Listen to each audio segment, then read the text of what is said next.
It's that time again. Star Valor Action Metal Wednesday starts now. Let's get into it. Now we are still at beta 1.3.5G. That has not changed yet. And boy, do I look sepia toned. That's kind of amazing. I'm not that tan.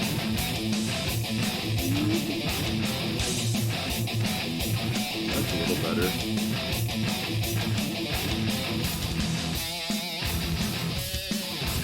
Not grayscale. There we go. That looks a bit more like me.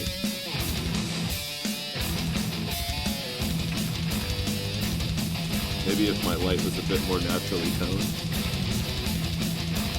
Well, it's kind of white light. Nah, I like that. I like a beige tone light. That works. It's just so bright. As dim as it gets. Maybe I need to add it. It wasn't working well when I first got it. It was terrible. It wasn't very bright, and then I think I don't know. I guess it got better somehow. I don't know. Let's see. Do we have game audio coming through?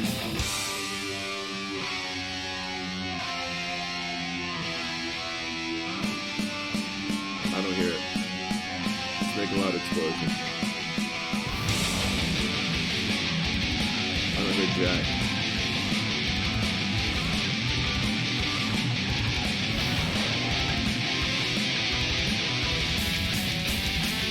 Oh boy. Always something, right? Always something.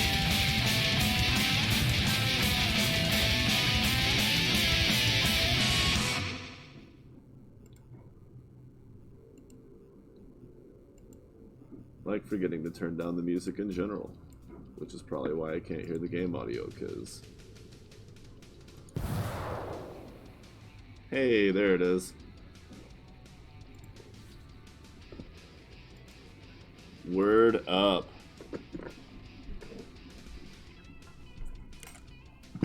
Oh man. Good times.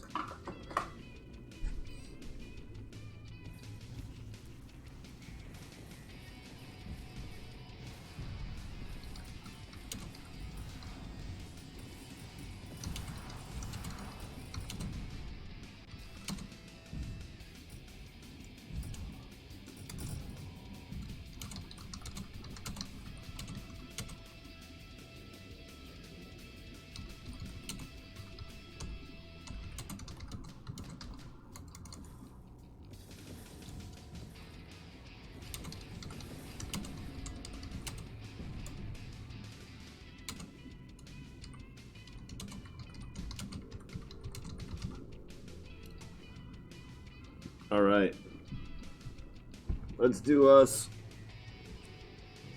a wee hit of Optimum Nutrition Essential Amino Energy plus UC2 Collagen.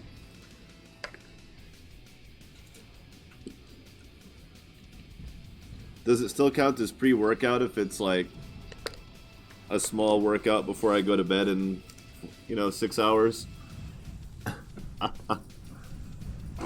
That still counts as pre-workout, right? No, I'm kidding. I don't recommend doing the strong caffeinated ones. If you're not actually about to work out, you're better off. Oh my. Getting the non-caffeinated ones that are just a little bit of a boost.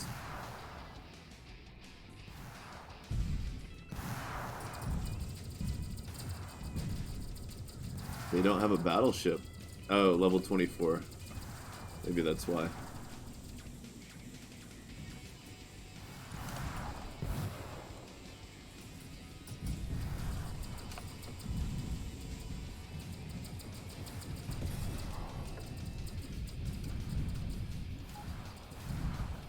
And remember, we're shooting at the ones that the station's shooting at, but also just trying to get around enough to hit a little bit of everybody for the credit, taking credit for the hits.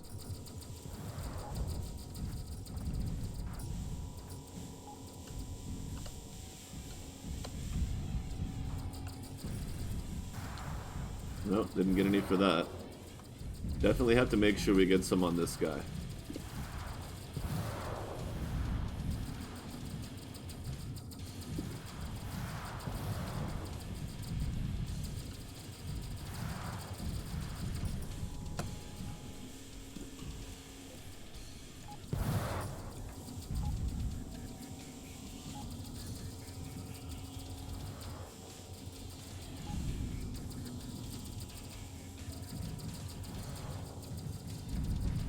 Well, they don't have any battle cruisers, but they do have smaller battleships, so...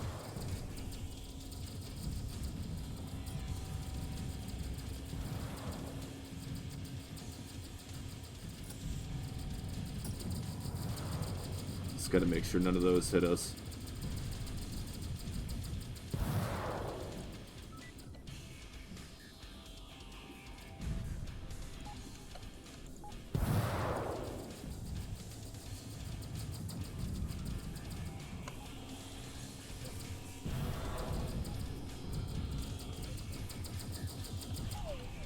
Ooh, a Dio sweeper. Holy diver.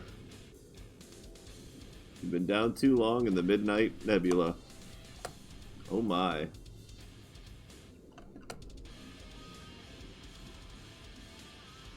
Now, I think I already have lithium armor, but let's go ahead and grab all this stuff real fast. Drone part, debris analyzer, don't need those. Missile ammo, that's always nice.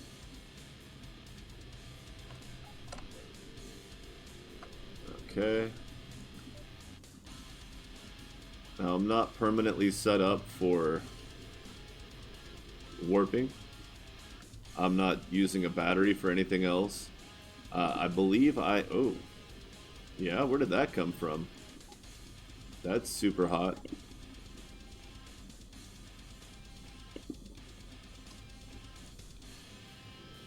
I remember I was just recently able to get my tech level high enough to start using a heavy laser beam.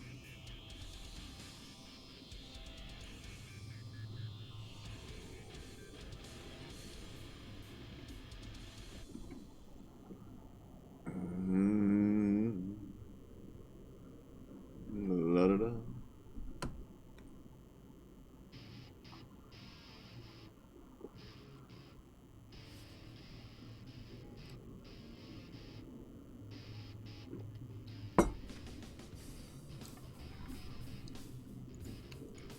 Yeah. Okay. Well, I guess we'll keep all that for for some reason. They don't want to take it back? Fine.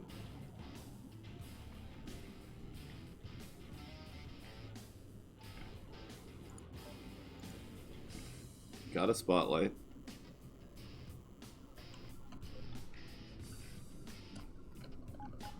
Oh. I don't have anything set to auto, so I don't have to turn off my weapons when there's enemies around that I'd rather not kill.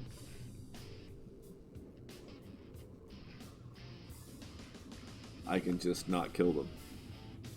Yeah, works that way. Hey, howdy, welcome. How you doing?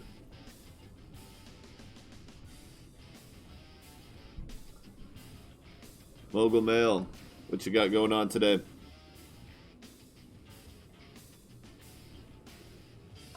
We're playing Star Valor. This is Star Valor Action Metal Wednesday. Although some of the music I've been adding to the playlist is a little more rock and roll oriented, it's still pretty groovy stuff. I'm into it.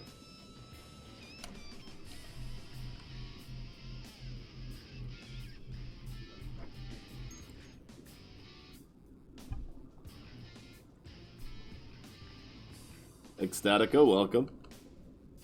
How you doing today? Oh, I do not have the OCD perk yet. Well, this will be as good a system as any to take that in.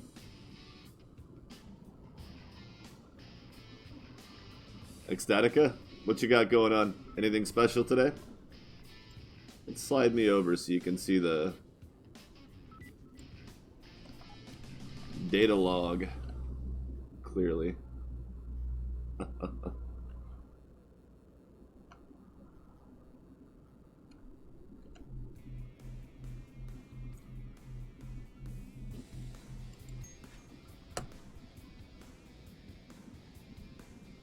Either of you into Star Valor? Trying to remember if I recognize your names from the Discord, but it's hard to remember because so many people don't use the same name.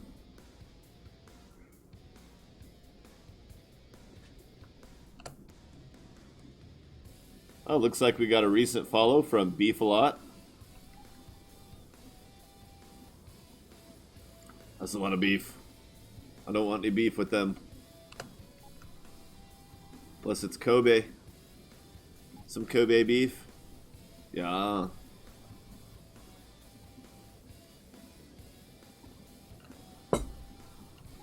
Extra lean. Bruh. Wow, what is this? Why do I have shield chargers in storage that I'm not using?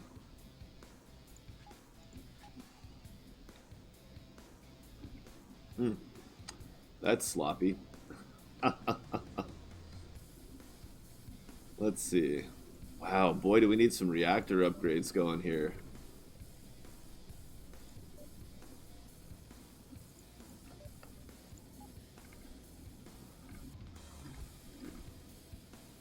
And they do not have them here. Oh yeah, I got a huge battery. I don't need to buy batteries.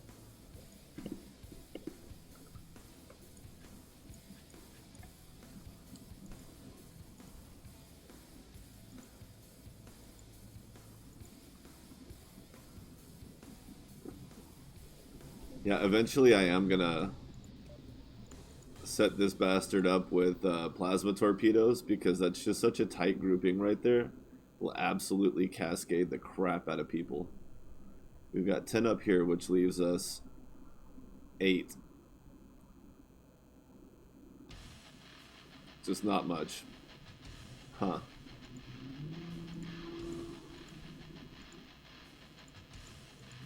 But we've only had a heavy laser on the front, so it actually leaves us quite a bit for all this.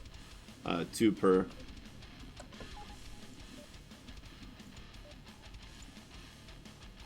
Take one quick sweep. Large gyroscope. Mark IIs.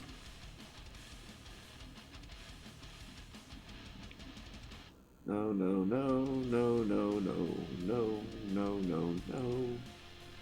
It's time to go. Demolition missile. Good lord. Tim the Insane. Can't forget that I've got Tim the Insane. I managed to... I believe I found a derelict. I think that was a derelict Asilo.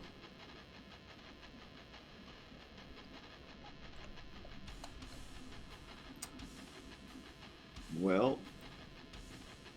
Ecstatica, Mogulmel. You guys alive, human, all that good stuff? Oh well.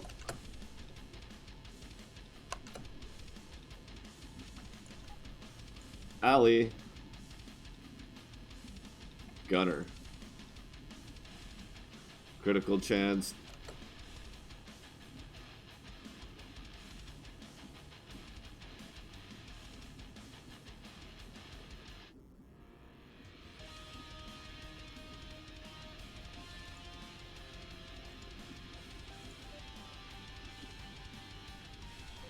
Okay. Now, I don't know what's up ahead in this level 30 system, so I'm actually going to backtrack right quick, drop off some of these people that I've picked up along the way.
All right.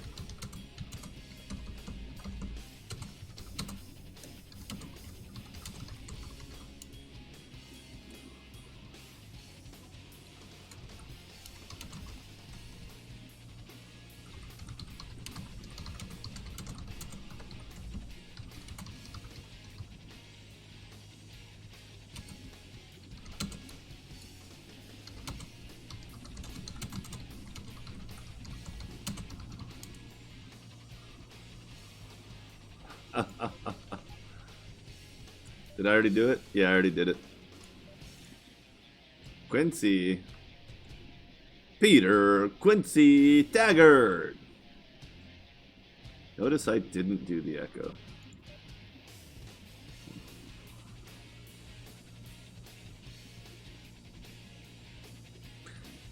You know, there's part of me that wants my guy to have guaranteed armor increase percentage, since he deals in hit point regeneration anyway, but also because I deal in percentage based hit point generation in my playstyle on top of that.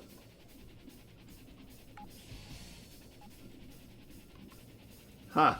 I went to the wrong gate earlier.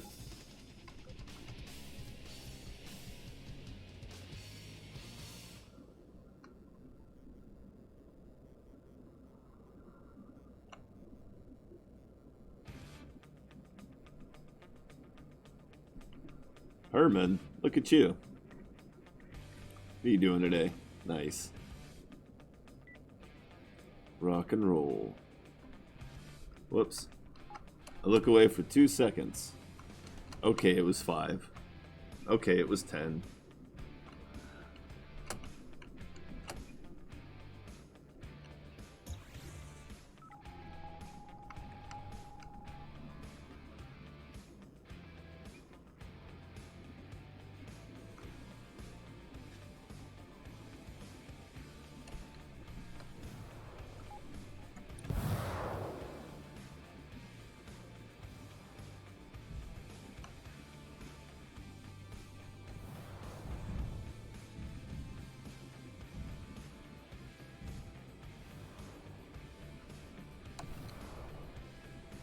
Oh, I'm like, what's happening here? I'm not firing those. I was, just not manually.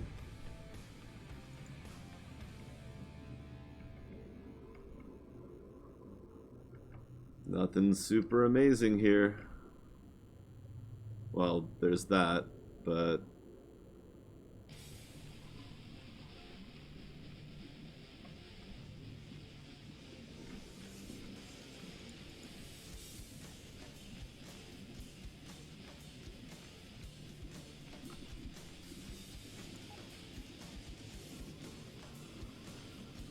Wait, the restrictions are off on Vangi weapons? How? When did that happen? How did I miss that? Alright, well, it's a little bit of a range hit. So we'll put them not in the back, but how about there? And then... Wow, it's faster. It's got better projectile speed.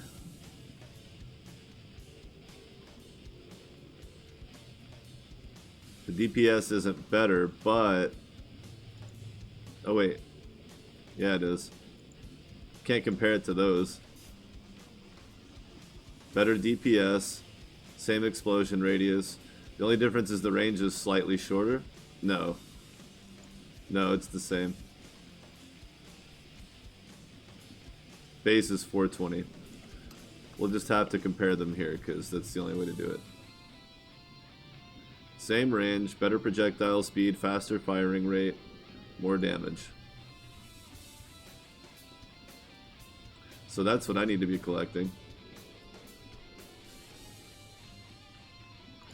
Other than, you know...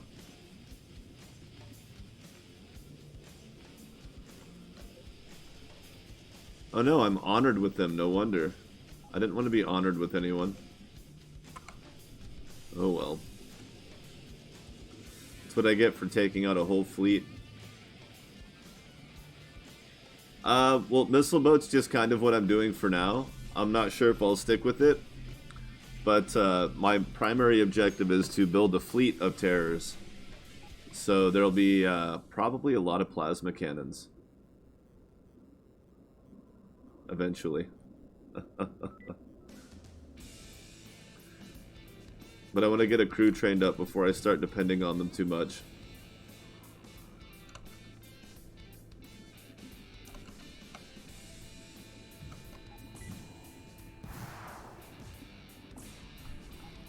Oh yeah, I need to...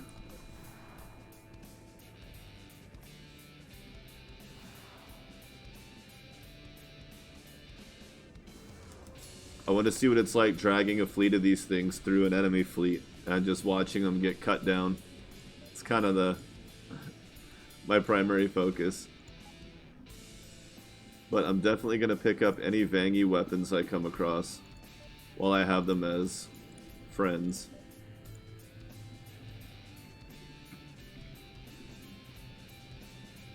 Nothing real special there.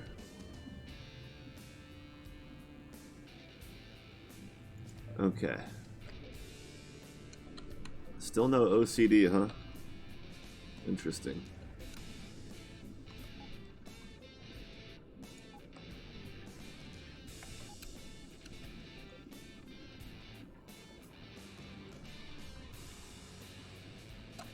Well, technically I should have waited till after I picked up the relic to save, but that's okay. What are we gonna boost? I've already filled out that one. Already got logistics. Are we gonna do engineering or combat? Now I'm gonna be getting really technical as the flagship running a fleet, and they're not gonna get either bonus. So the difference is, do I want to be powerful to defend my fleet, or do I want to be able to handle a lot more technical stuff so that I can be a better well, decoy, diversion. If I get engineering, I'll have more power output, which, good lord, am I desperate for right now. But I won't get as much shielding. I won't have the armor and shielding. I can get some of it. Like, I really only need to put 16 in here because I don't care about these two. That'll be level 47, so I'll have a few points to put into hardness. Maybe advanced cooling, since I'll be using plasma weapons later. But again, see, that won't even be me though. I'll probably just get armor.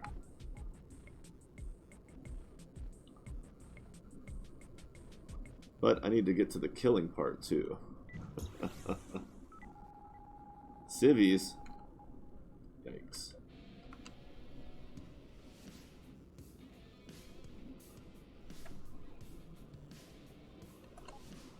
Alright, let's go ahead and start filling out our engineering pathway. And we don't have our Marauder perk right now, so we can check. Ooh. Diversified. Don't need an engineer. Specialized navigator for... I think that's what I have. Warp distance +4.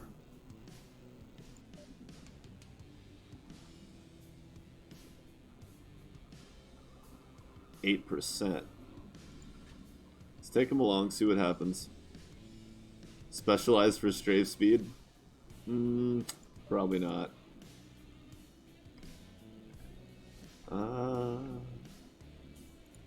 Nope, nothing there. Now, I will say that I'll be doing a new save when the new patch comes out, whether that's tonight or next time. The second that patch lands, I will be starting a new save. Although, I honestly...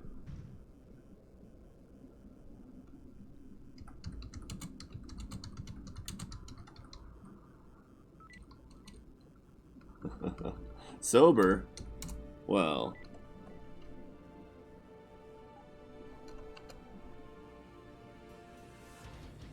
we'll see.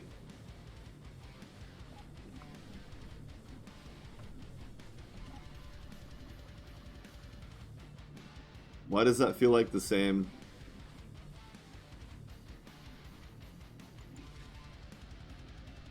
It's so similar.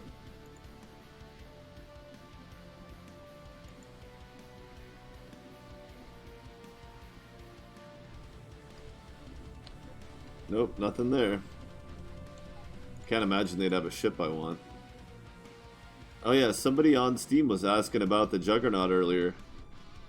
And they're like, well, what's the big deal? I hear that this is like a popular cruiser. And I'm like, it's just really well balanced. If you're not going to go for a battleship yet, or if you're going to mix it up and just want a mid-range ship, as far as a white tier cruiser goes, it's really good.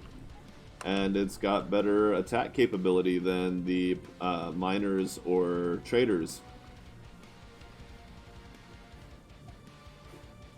The Horizon and the Donkey have a single infinite hardpoint.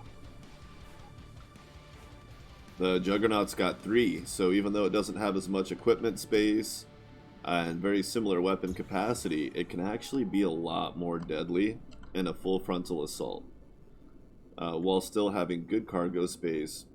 Its equipment space is pretty lackluster, but it already has good armor, so you'll end up spending more of your equipment space on trying to get it to move quicker than you will on... Whoops. I always do that. Haven't quite got used to my new configuration.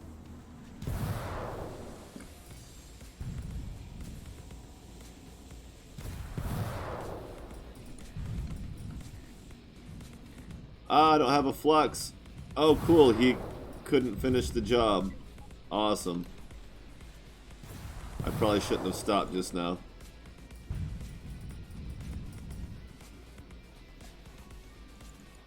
The downside of those two Vangie launchers having better speed is that they're the first ones that point defense is going to be able to hit.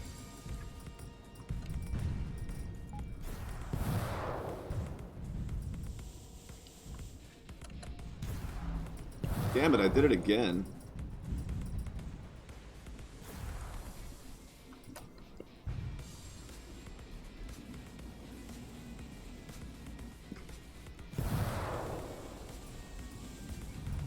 Shit, he got me that time.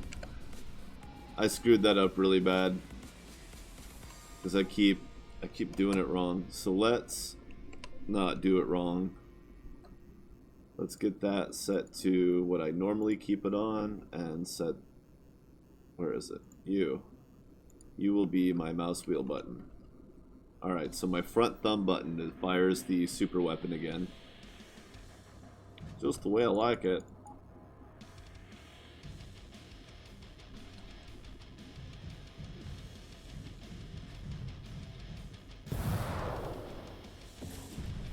Nice.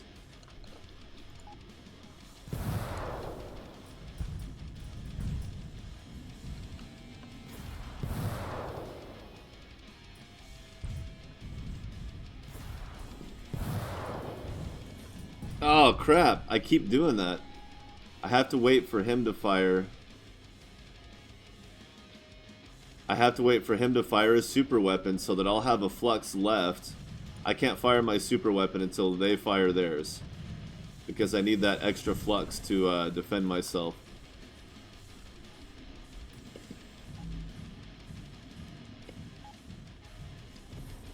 Now I can fire it. And by the time his super weapon is ready to fire again, I'll have a flux, at least one.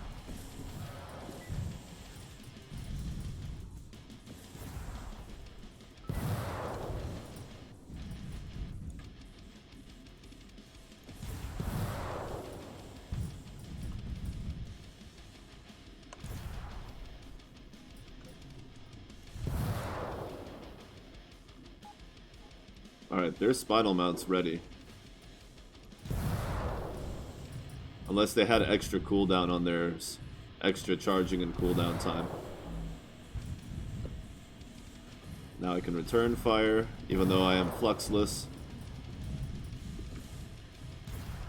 You who are maidenless.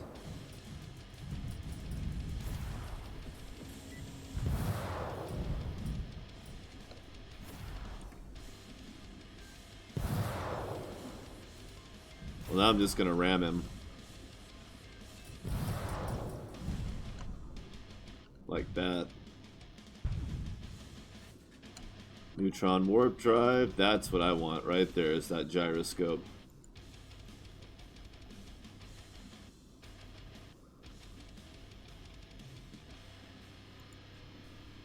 Okay, so before we had 10.2.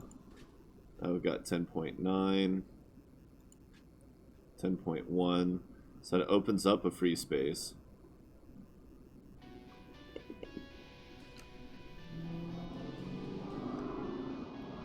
No friendly stations here. It's alright.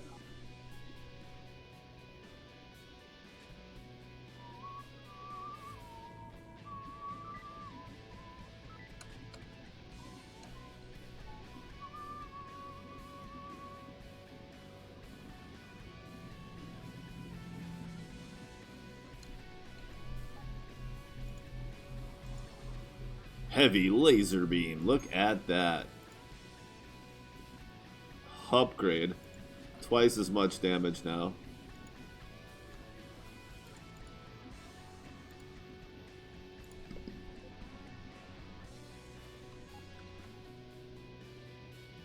Excellent. That's a big deal.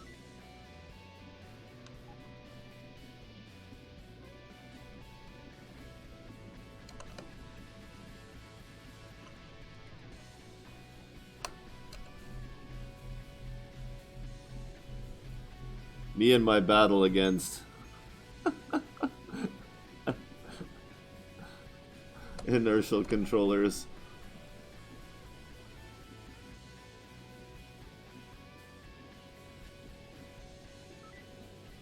Ooh, missile ammo. Missile ammo's cheap, but that doesn't mean I want to... Oh, I got 1900. But it's principle. Training my subconscious to keep an eye out for missile ammo. Just not as a permanent fixture. Wonder where the hungry cat is. She's been outside most of the day, but I mean the weather's been beautiful for the last few days here, so it's... You can't blame a cat for wanting to get out of the house. Especially when not all the cats in the house are her biggest fan. She's just, you know, a lot younger than the rest of them, so...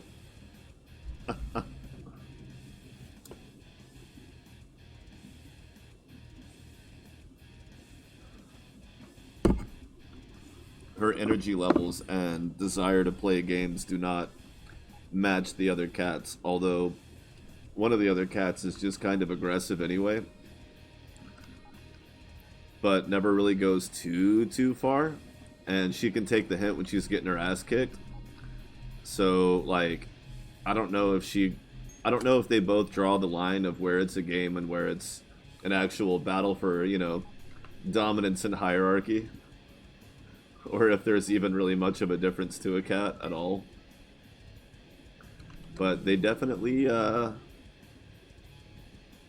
they get a lot of exercise kicking each other's butts.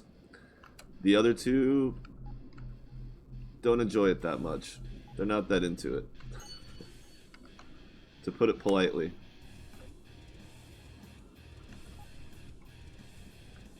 But no major injuries, so it's not really that bad. They just get on each other's nerves. They're quite talented for it.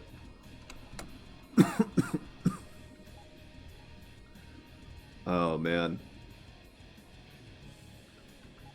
I cannot wait for Friday. If I'm lucky and everything works out the way I want it to, I've got 6 big pieces of furniture to sell.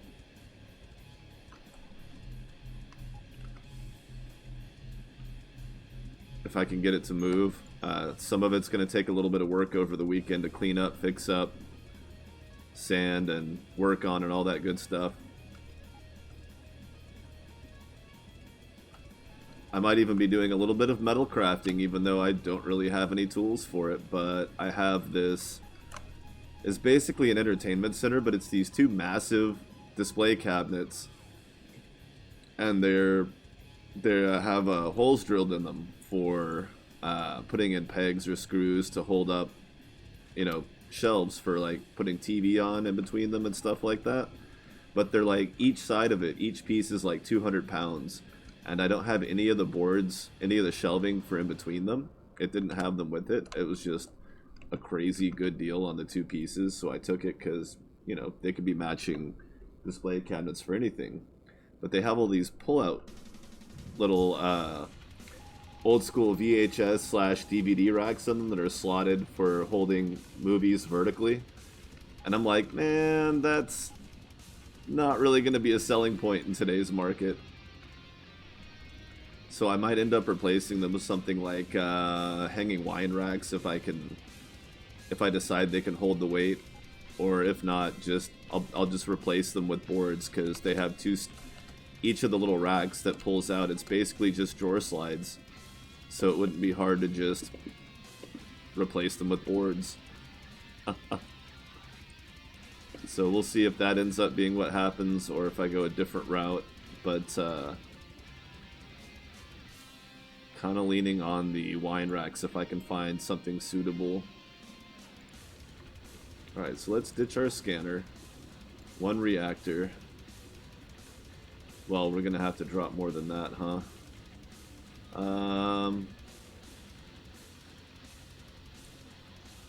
What does that drop us to? 6.6. I can dig that, but it's still not quite enough. There we go.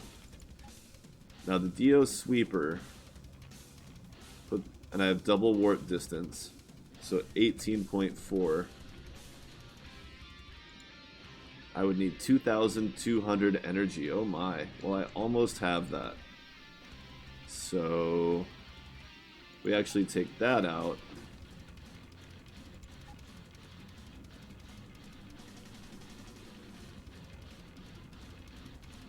Yeah, I think that's gonna work. I don't need to go absolute max distance. I'm actually just going here, but just in case, I want it to be ready, because I don't know what's gonna be here. And it's nice to have a little bit... Okay. Level 12? Well, what was the level of the one I just took out? 21? Okay. Let's go...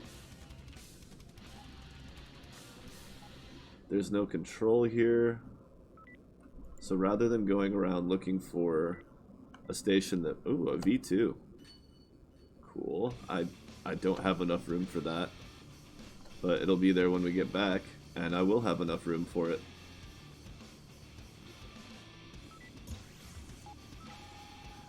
Drawer slides, yeah. Just like, you know, the little rails with the wheels, like any drawer or keyboard tray, stuff like that. I was thinking like one bottle each, because there's like, I think 6 on each side. So like if you bought both units, you could have a dozen bottles. But, I mean, I could also just take the drawer parts out entirely and just put large stack wine racks in there. You know, something that's... The cabinets are 6 foot tall. They're huge. So, there's some options. There's some room to work with. Just regular shelves would probably be fine. But they don't have... Some of the cabinet doors have glass for display use. These do not. They're solid, so your movie collection is hidden with the doors closed. So that's why I was thinking wine rack, you know, because I mean, I could even put drawers in there, you know, just have hanging drawers.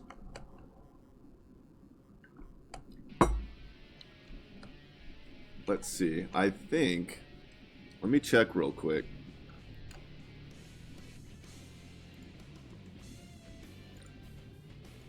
I can't show off my photo collection, not because there's anything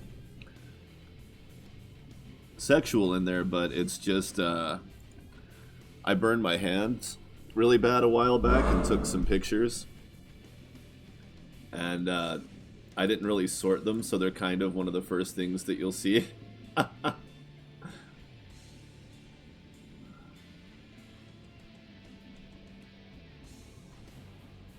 Nobody needs to see the horrible blisters. Let's see. Oh, they're still on my phone. Damn it.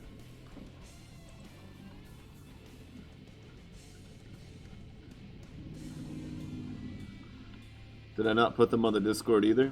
I could have swore I did. No. Doesn't matter. Oh. Well, this is going to go up on YouTube later, so just in case, I don't want to gross anyone out, but yeah.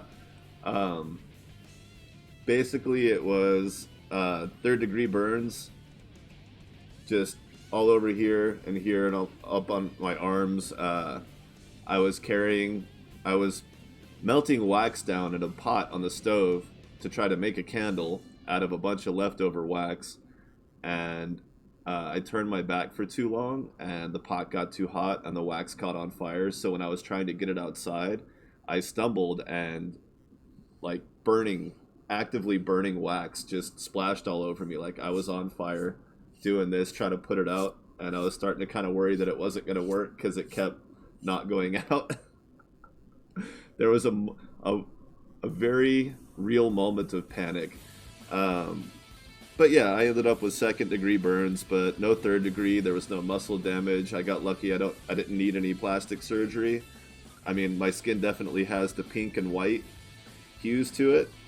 Like, you probably can't tell. No, you can't really tell. Oh, you kind of can right here. You can see that discoloration.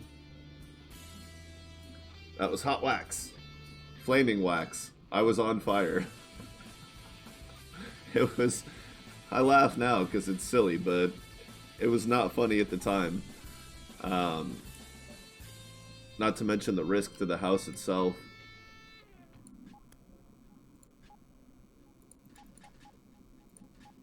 Yeah, that was an interesting day. And I was trying to move at the time, so it was even worse.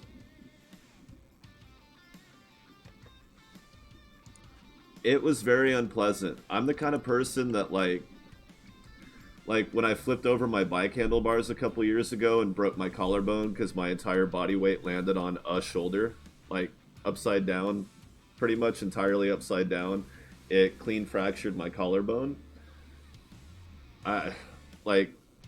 I regretted getting the morphine shot at the clinic, but even the prescriptions, like they gave me the usual hydrocodone and muscle relaxer regimen, and I took them for like 3 days, and I was just like, you know what, mentally I felt terrible, so I was just like, I don't want these anymore, so I just stopped taking them.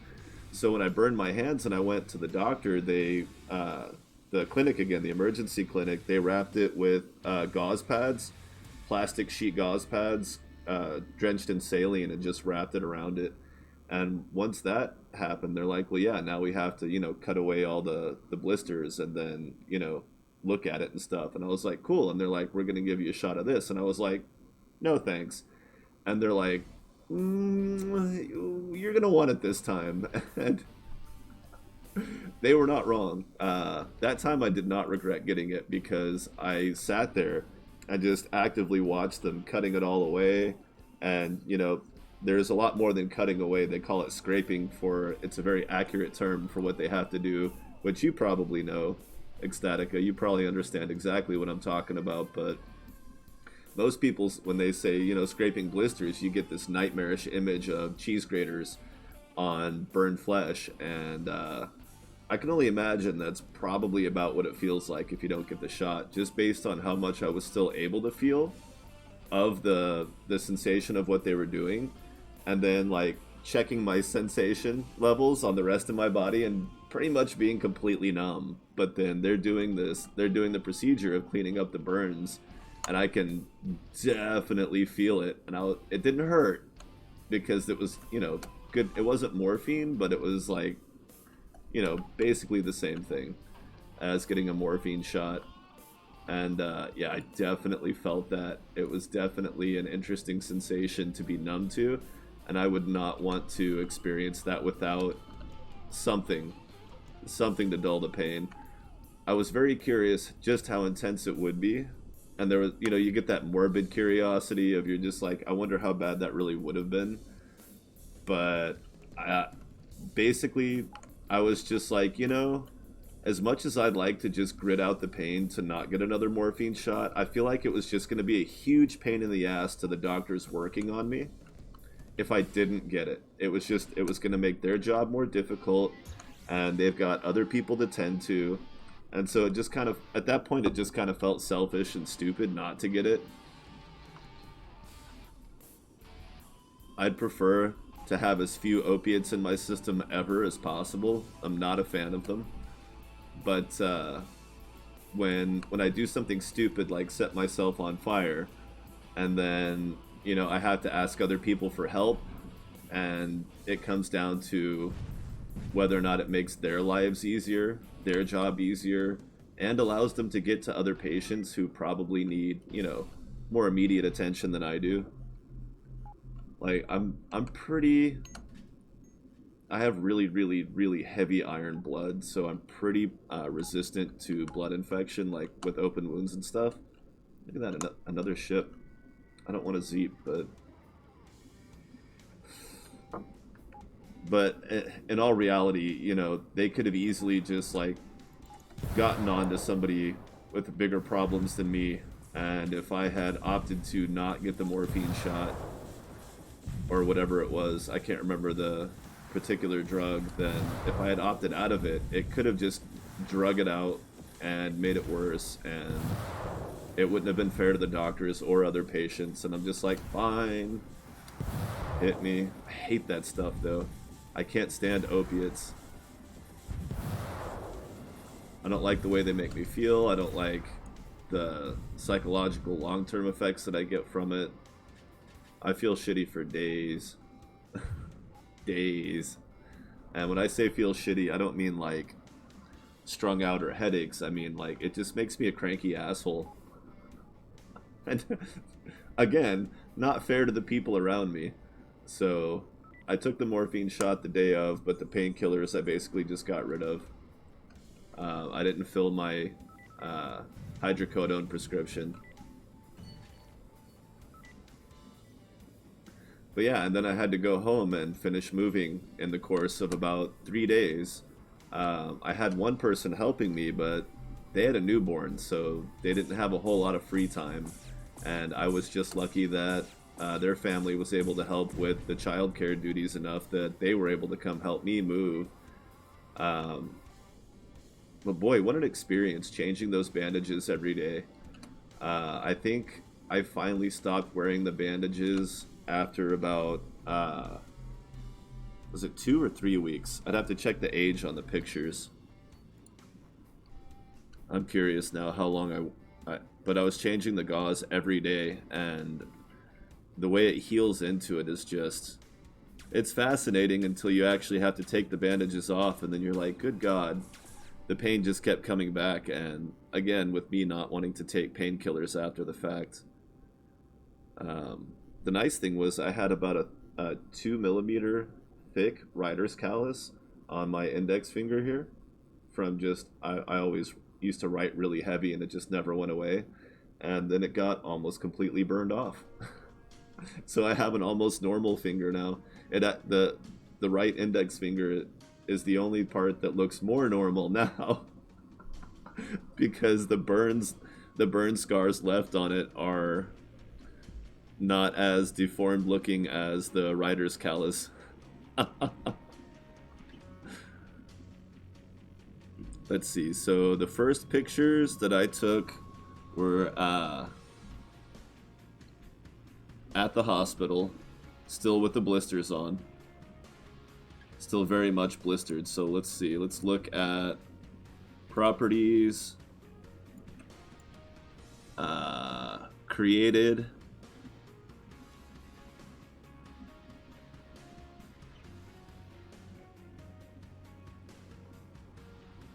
it was like the end of January.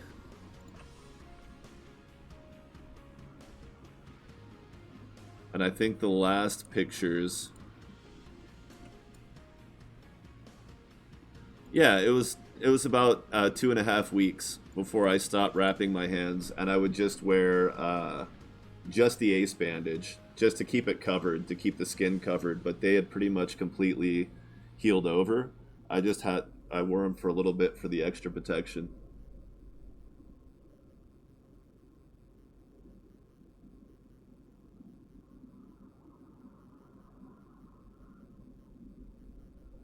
Well, it's not easy, you know. You can't always avoid it. Like sometimes it is just for other people's sake.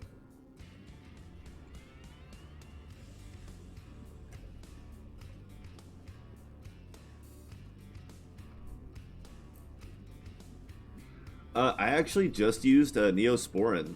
Um, Neosporin has the classic kind of. It's almost like petroleum jelly. It's what do you call it? Oil, basically a dense oil base, petroleum base, I guess would be the right term.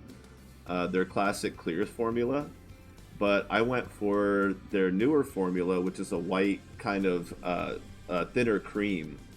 It's more like it feels more like a thin lotion, and it's pain relief uh, plus their usual formula, just to kind of help me because I was trying to do stuff like it only took me another 2 or 3 days to move, but then I had to move into the new place, unpack things, put things in storage. So all those 2 weeks, I was constantly active and still doing my job, but that's only from a computer. That's not.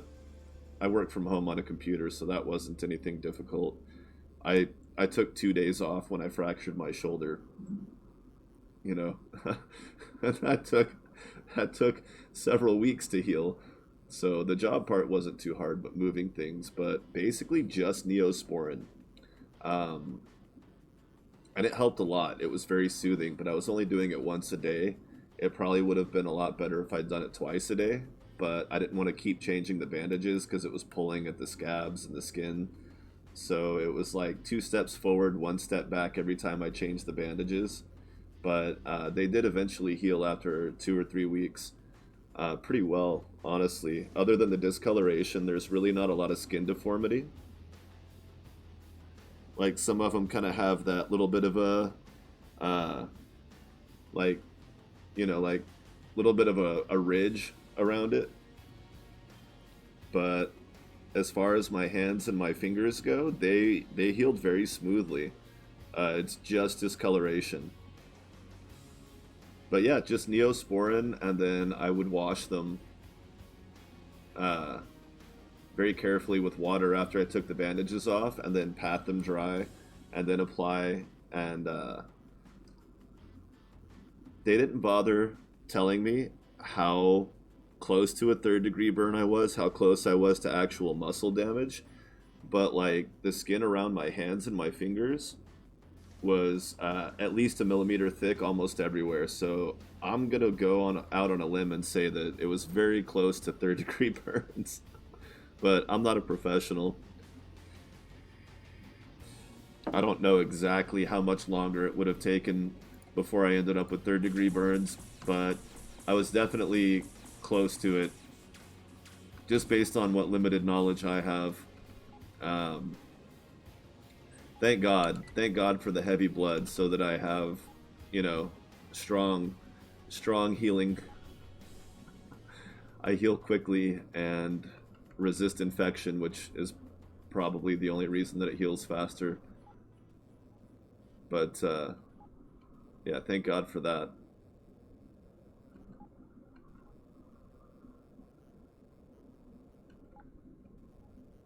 Is that another derelict? No, escape pod. Come on, special crew. Although I shouldn't be too entitled to special crew, since I have a few already.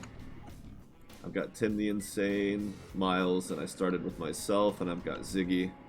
So we're doing pretty good. Suffice to say, I don't do homemade candle work anymore.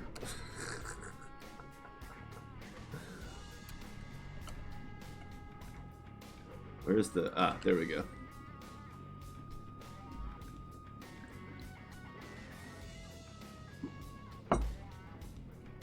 But yeah, when I initially went in for... when I initially went into the emergency clinic, I had a friend take me, of course. Like, as soon as I put myself out, the first thing I did was call the closest friend to me to ask for a ride to the emergency clinic.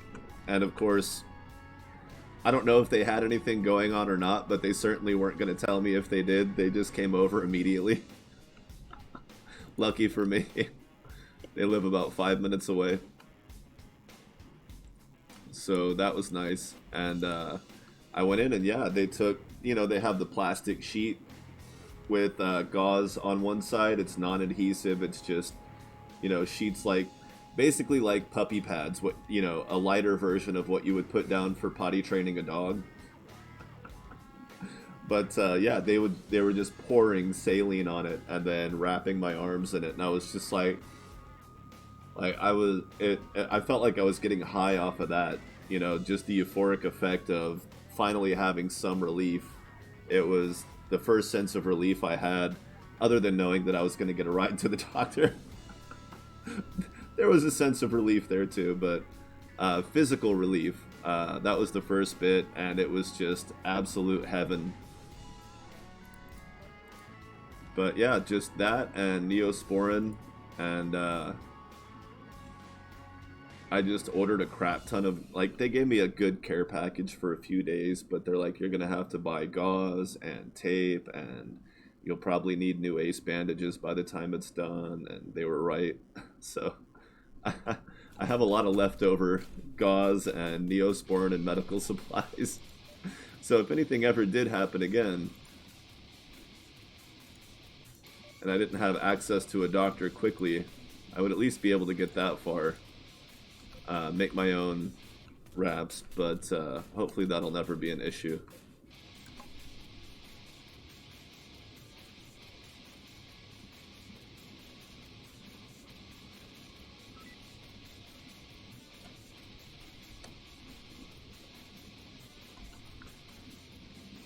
Yeah, I think they said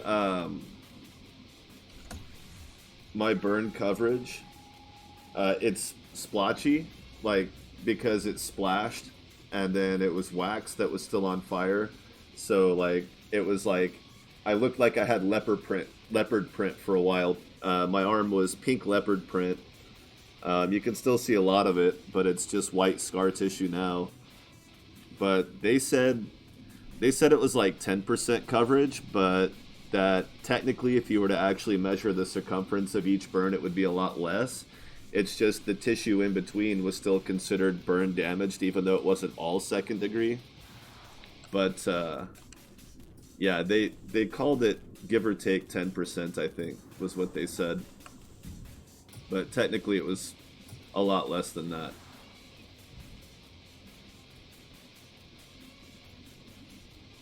But you know, there's a difference between the damaged tissue and the affected tissue, as you know.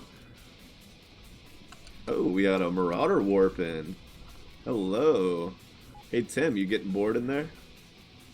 Let's have some fun, bud. You go after that guy. I'll keep the hound off your back, and hopefully this other guy won't do too much.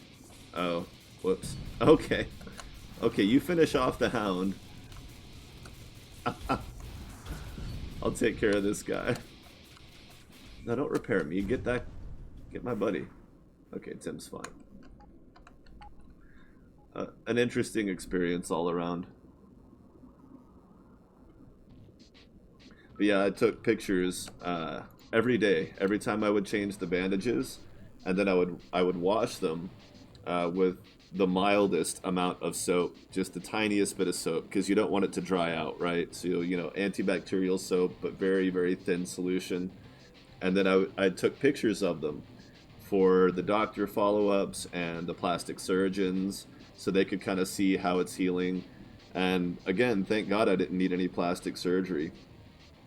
I mean, they said they could, you know, help with some of the discoloration, but I don't care about that. I don't care about that. They got enough out of my insurance companies as it is.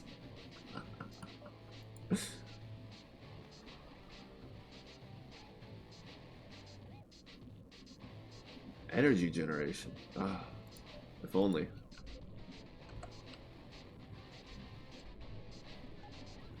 All right. Well, these stations aren't doing a whole lot for me.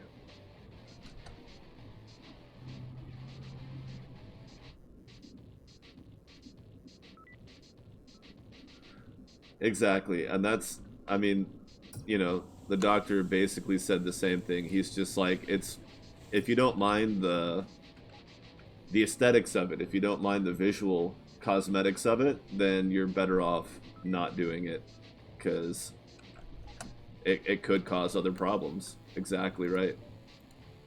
So I was just like, well, if I don't need it, I don't want it. Because odds are, it's not the last time I'm going to end up with some kind of an injury, and uh, you know, tougher for the next time, right?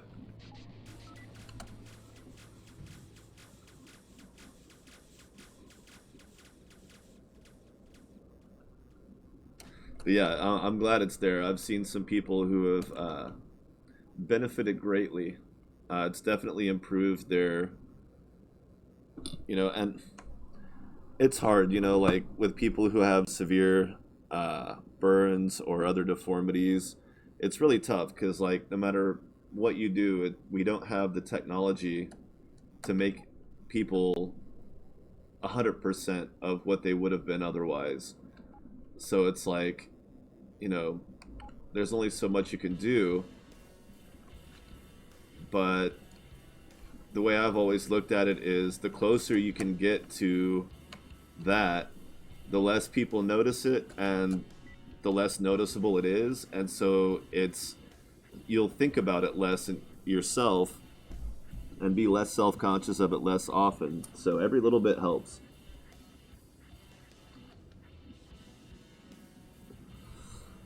So when I say that, I don't mind a little bit of the discoloration and everything that comes with it, I mean, I'm not saying that other people should feel the same way, because it's not the same. Um, it's definitely not the same for everyone. And, I talk on the phones all day at work. Nobody sees my face except for my coworkers when we do a Zoom chat. So it's like, it's not affecting my ability to get or retain a job, any kind of cosmetic issues that I might have. But for some people, it really does. And every little bit you can do improves your situation. So, yeah, absolutely. Don't want anybody to mistake anything that I say for implying that that's how it should be done, that anybody should feel the same way or take the same approach or actions that I do. Um, if you're suffering severe pain and you need relief, then yeah, if they prescribe you hydrocodone, weigh the risks. But I'm not going to tell you don't take it just because I didn't. And the same with the cosmetic surgery, the plastic surgery. If you think it's something that you'll benefit from as a net benefit in the long run, especially in the long run, but even in the short term, if it's going to help you get through, then, again, weigh the options and do what you think is right. I certainly have no judgment against people who opt into the painkillers. I mean, I've been uh, I've had stacks of cases of waterfall on me and been basically buried under them, and had to go to the hospital for that. No severe injuries, luckily, but I did black out because I was face down, but some of the boxes had fallen under me, and there was a corner of one of the boxes pressing in between two of my ribs, and then a bunch of it stacked on top of me. So it was hard for me, like, I couldn't breathe because of the way it was pushing on my ribs and compressing me down, the weight of it. So I would have to push up against the weight of the box just enough that I could get some air in to scream so somebody could help me, which luckily someone finally did. And but then, like, knowing that as soon as I expelled that air to scream and then want to take another breath, I was going to have to fall back down with that corner pushing between my ribs. And yeah, I took the painkillers after that for I think about 2 weeks, and I don't regret that. It was unfortunate and unpleasant that I needed them, but I did need them at that time, um, for the sake of my sanity, because my whole body just ached for 2 weeks. Oh, I'm getting old. Like I've I survived my 20s, but the burns and the fracture that was within the last 4 years. I was in my 30s, but when I got buried under the water, that was in my 20s. I don't Again, I don't do a physical job anymore, so luckily that's not an issue. So I don't foresee anything severe like that happening ever again. But knock on wood. But I've always been prone to accidents. I'm usually tough and can shake them off pretty easily. So I do have a fairly decent pain tolerance because I'm accident prone. So again, other people may not be so accident prone and may not be able to shrug off the same injuries so easily. But it's been a year since the burns happened.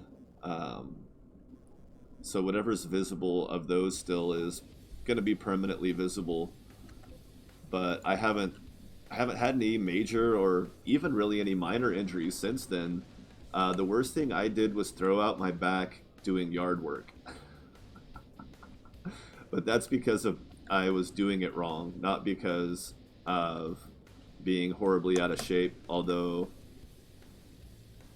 not in as good a shape as I was even just a year ago. But basically, I spent 2 hours digging up a couple of bushes that had died, but their roots were still very, very deep ingrained into the ground.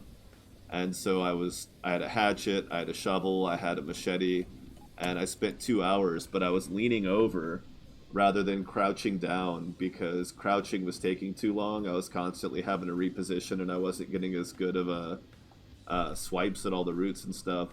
So I was standing but leaning, which was stupid. I should have just kneeled or crouched, but I didn't. And so for about 2 days, I had the worst time just being able to, get up and move around and stuff. But I mean, the same thing used to happen to me in my 20s just because I would do things wrong. So yeah, yard work, could have done that a little bit smarter, but nothing severe. Nothing severe since the burns. I've learned to be a lot more careful. That was a pretty big wake up call as far as, just paying attention better in my day to day life, being more aware and alert. Started riding my bike a lot more again because, I mean, let's face it, when you ride your bike, awareness is key. I prefer to ride off road. I like to do a bit of trail riding and light mountain biking. We have some good hills around here, good hill country. So um, whether you're off road or on road, you get pretty good hill resistance. But yeah, I mean, you have to be aware of traffic as much as you have to be aware of rocks on the trail. And okay, I did flip over my handlebars again over the summer, and I landed on the handlebars where one of them hit me low in the torso.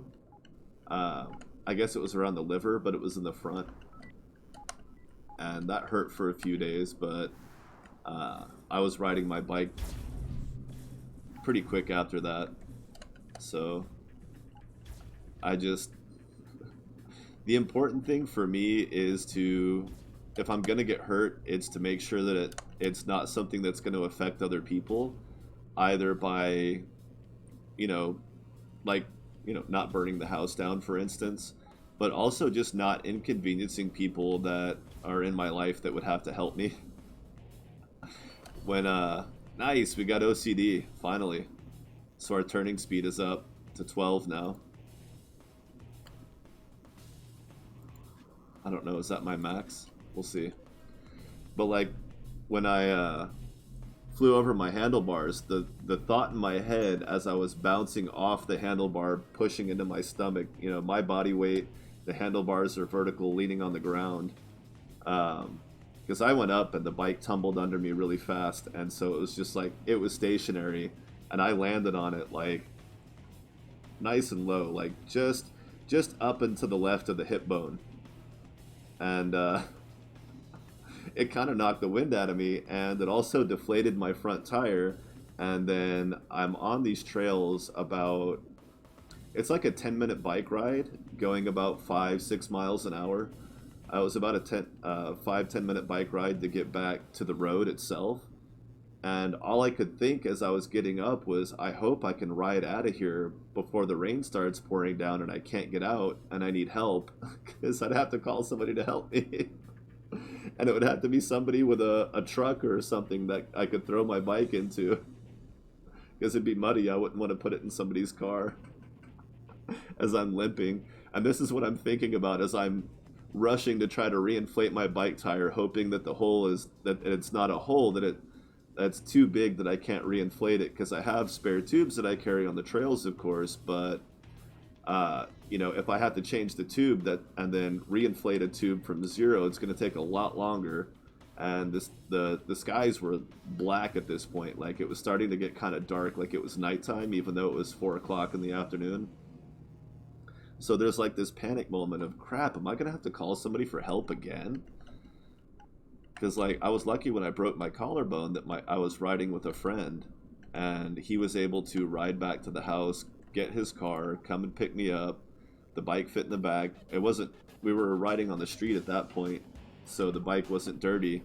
But I sat there on the side of the road and unscrewed the front wheel so that the bike would fit in his car.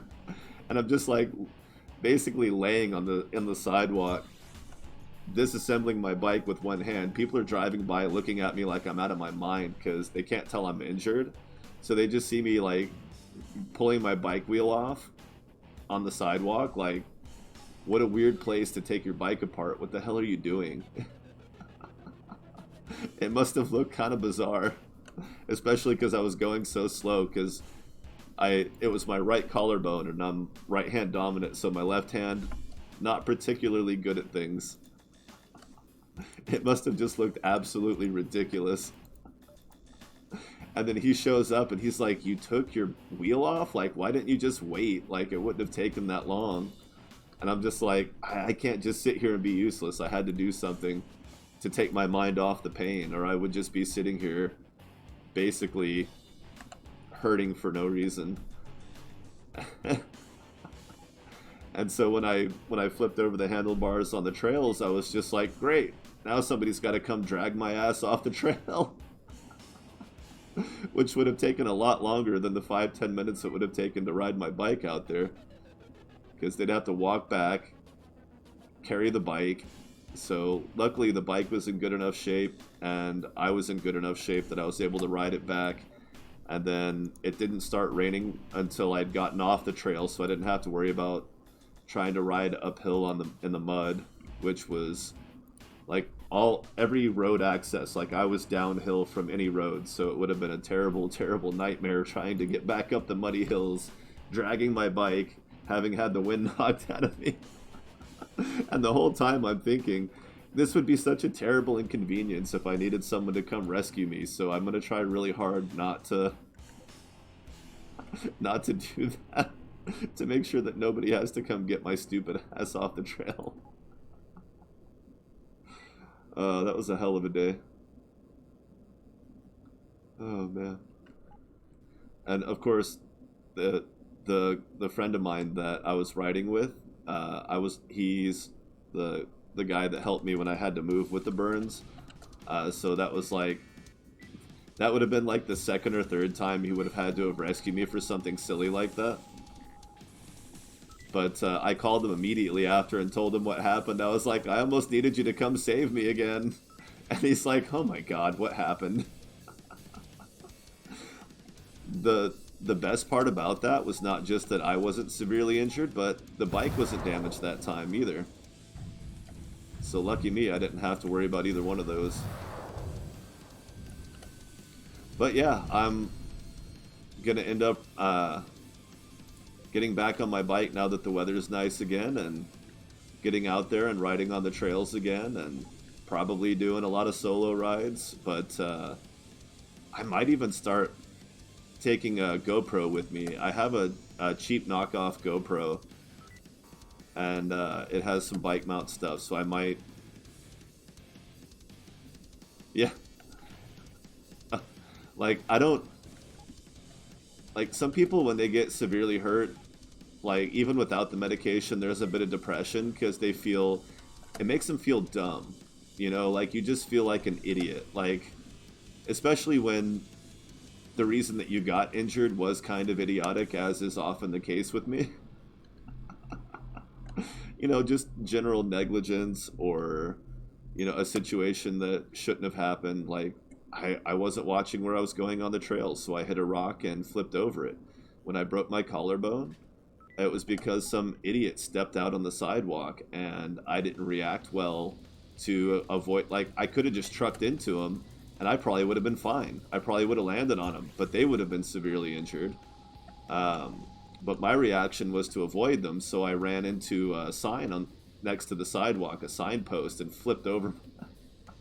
It could have been a lot worse too. I could have hit that pole with my head, or I could have hit my head on the ground. Even with a helmet, that would have been shitty.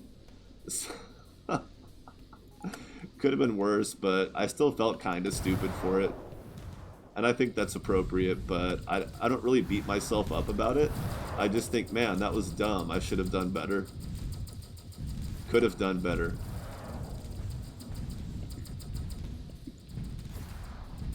But, yeah, it's... my general reaction is just like, great, someone's gonna have to come save my ass now, and I really don't want that. I don't want to be such a pain in the ass. Oh crap, I have to wait for my cooldowns on this one. He's got a lot of point defense.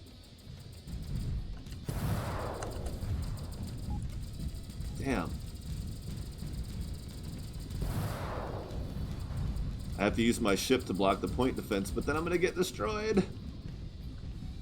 Why is my flux generator not on?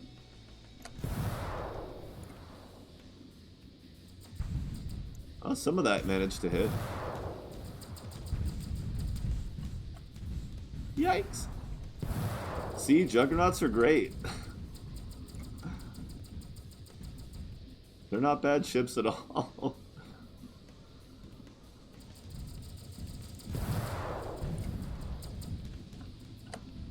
And I've almost always had company insurance, so I don't even have to worry about my insurance getting more expensive, as long as it's nothing ridiculously severe that requires long-term hospitalization or major surgery.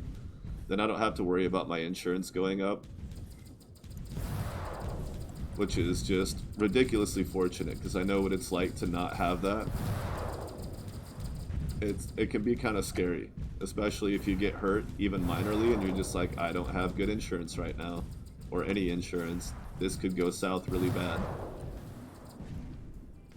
Oh, hell yeah, both of those. Thumbs way up. I'm not going to use an ancient relic on a basic automated repair system. I would if it was advanced.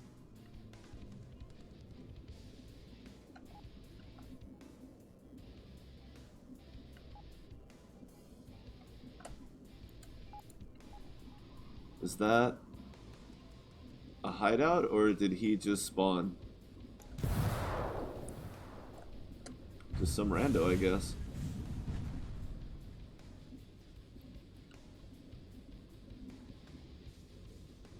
Yeah, definitely in the US, yeah. If you don't work for a company that offers good benefits, or if you don't qualify for good low-income benefits, you're gonna have a bad time. And, you know, maybe I've taken it for granted a little bit that I do have good insurance, and it makes me willing to take risks that I probably wouldn't take. But, you know,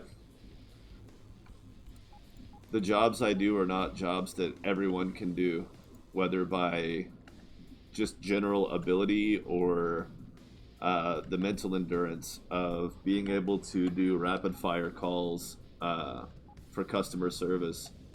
It sounds easy on paper, like call people and help them with their problems. But if you've ever worked in customer service, you know that even when people ask for help with their problems, they either resent the fact that they need help or pretend like they don't really need help. And it's just like, it gets really obnoxious. Like 99 out of 100 people that I talk to are absolutely in their own way almost the entire time. Like, it's rare that I talk to someone who actually wants help and is willing to go through the process of what it takes to get that help. And I don't want to talk too much about it just because I keep my personal and professional and online lives very separate, which is weird having, 3 separate lives, but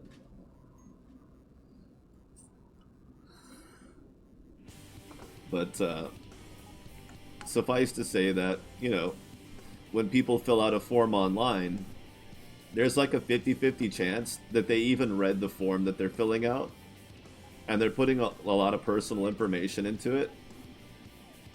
And oftentimes when I talk to them, it's like they don't even know why they're talking to me, and I'm just like, how did you get this far without realizing what you were doing? You went through an entire online process based on what you seem to want. Like, you wouldn't even have been on the website if you weren't in some way interested in the service. And then I call you, and you're just like, why are you calling me? And it's like, bro, you asked us to. And they're like, oh, I don't need that. And it's just like, but what you're saying you don't need is literally the only reason that these forms that we have on the website exist.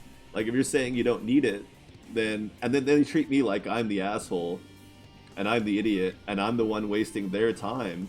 And I'm like, no, bro, you're wasting your own time and mine. I'm not wasting anyone's time. My job is to save you time, but you have to actually want that assistance. And if you don't want it, you shouldn't have filled out the form. Maybe if you'd read it, but I can't just tell people that. And it's amazing how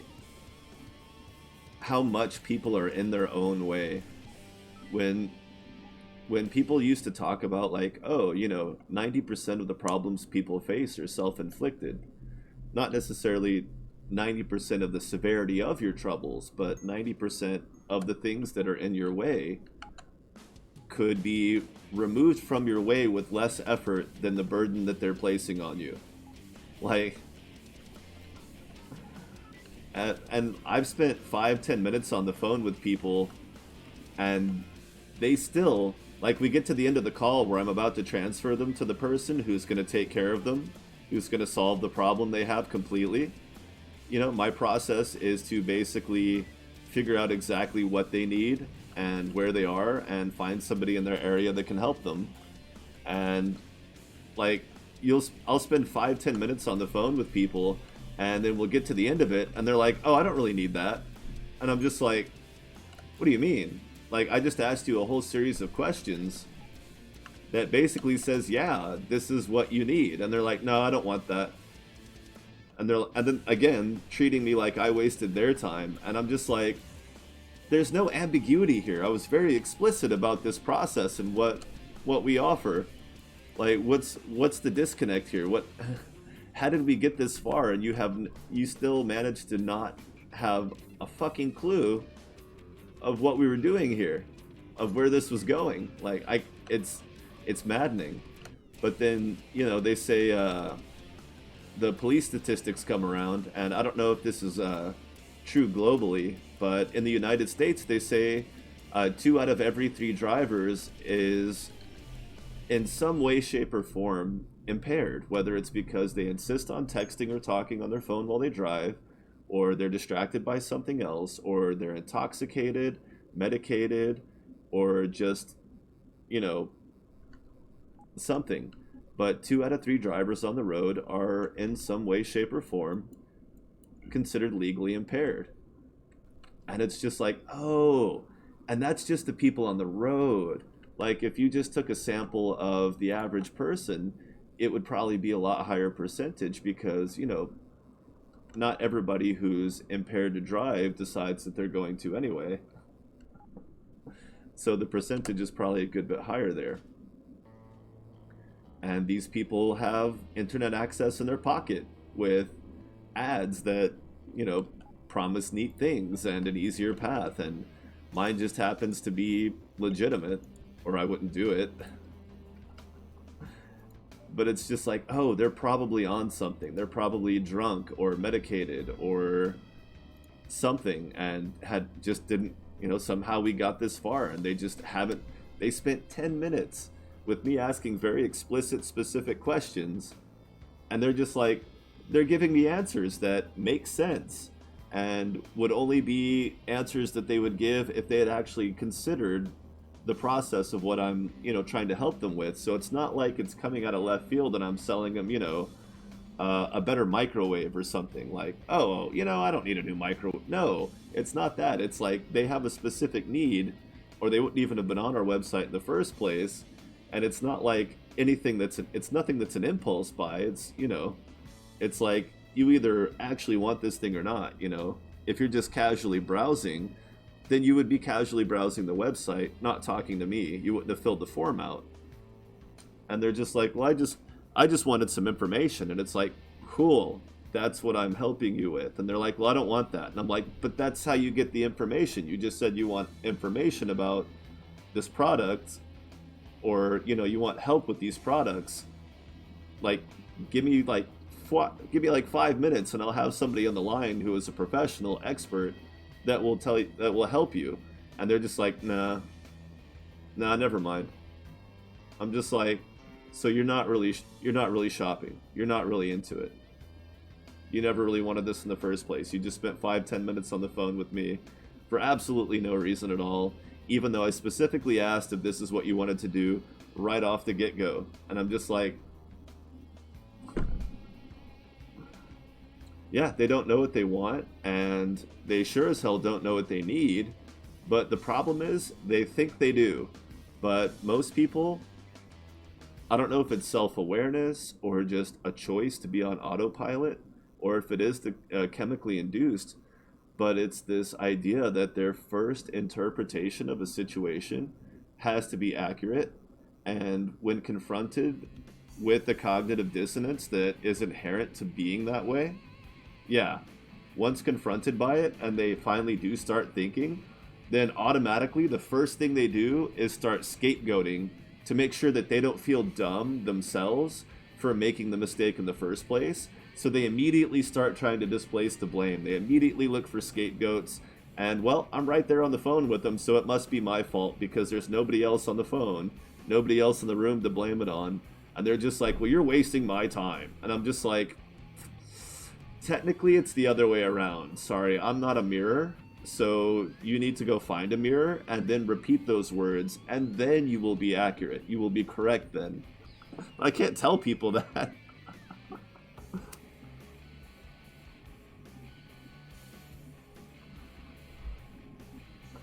I have to play along and make like it's completely logical what they're saying. Except to be like, no, like, to try to convince them that maybe, maybe it is a good idea though. And I'm just like, all right, well, okay, if that's what you want to do.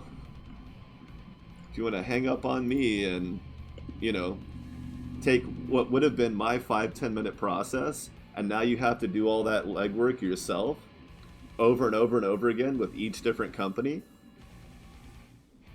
it's going to take you hours, and you're not going to do it. You're just going to pick the first one that comes along. It's going to be a crappy fit, but you're not going to want to go through it again, the same process to maybe find something better, or because it might be worse. And so it's just this cognitive dissonance of something about, I don't know, they just, and like, I'm a stranger. I'm not going to see them on the street, right? Like, we're never going to encounter each other in the real world. So it's like they don't they don't have to scapegoat me for their problems. It doesn't benefit in any way to do that except for their feelings in the moment.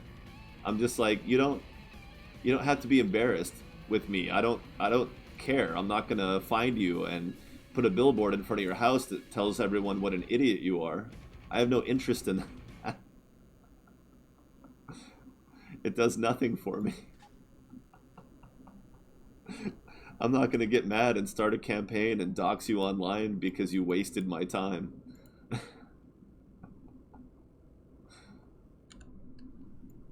So it's just like, it's this completely arbitrary need for them to comfort themselves in the moment by dumping it all on me.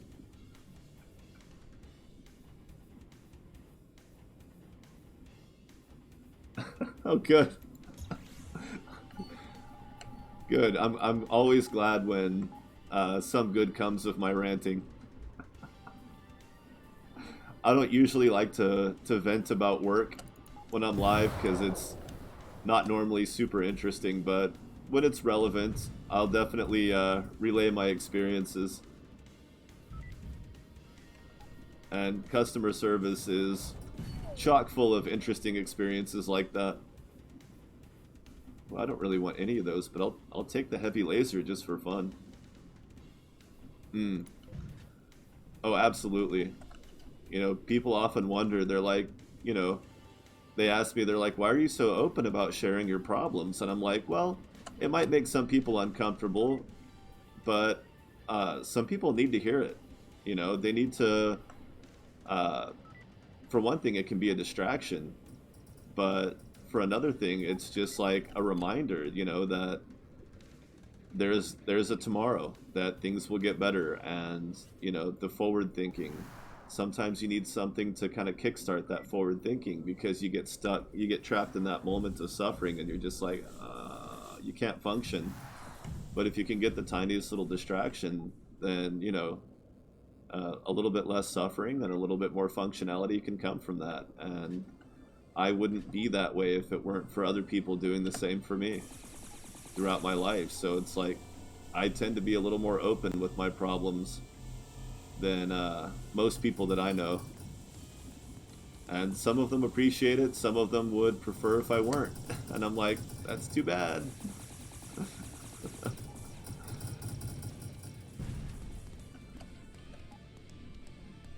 But, you know, it's good for me too, because it offers me the chance to re examine. Because, you know, we all make assumptions and carry on with our lives and carry those assumptions. It's their foundations. The way we deal with and rationalize and endure our own suffering, it becomes a part of us. And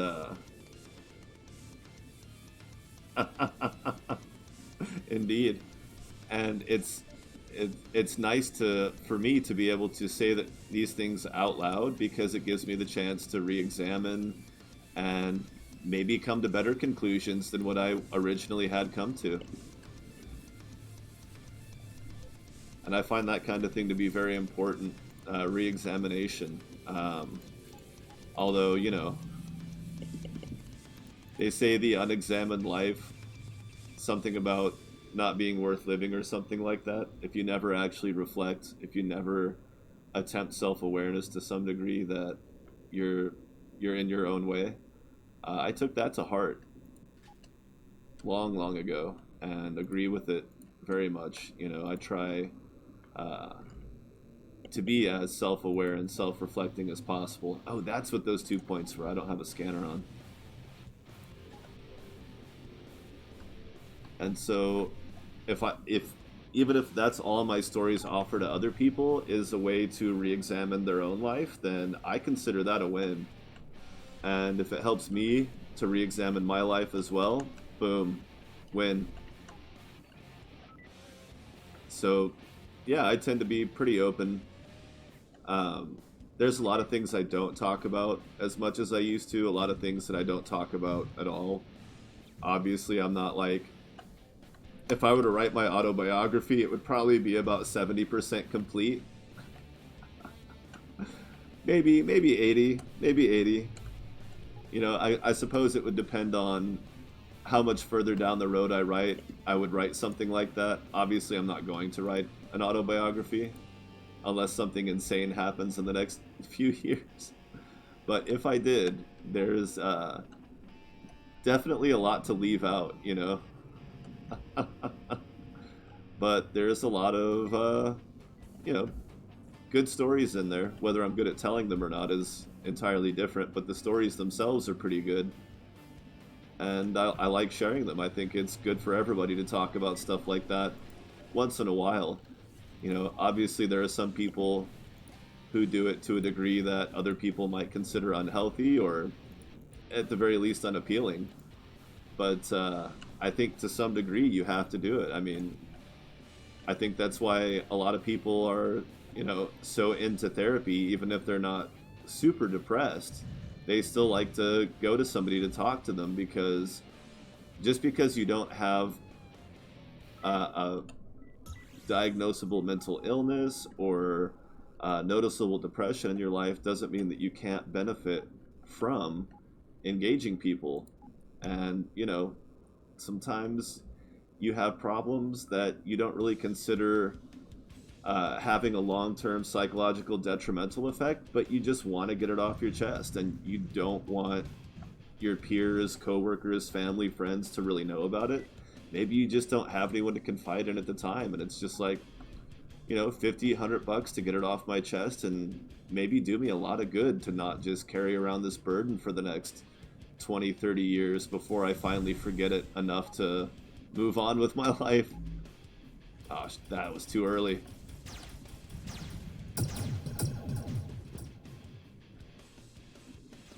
But I still have 4 flux for this. The rest of his weaponry's not strong, and his shields aren't great. His point defense is weak. I think I waited about 5 seconds to fire mine, so when my cooldown hits 5 seconds, I should probably turn on my flux generator for one thing, which is not going to be ready in time now for a shield. So now I have to bravely run away. But yeah, I dated, when I was in high school, I dated a girl whose mother was a nurse. She worked in the ICU, intensive care unit. I don't know what they call it everywhere, but that's what... Oh, right, I swapped my automated... Oh crap, he's gonna hit me with the cannon. No, he left! But, you know, I always told her,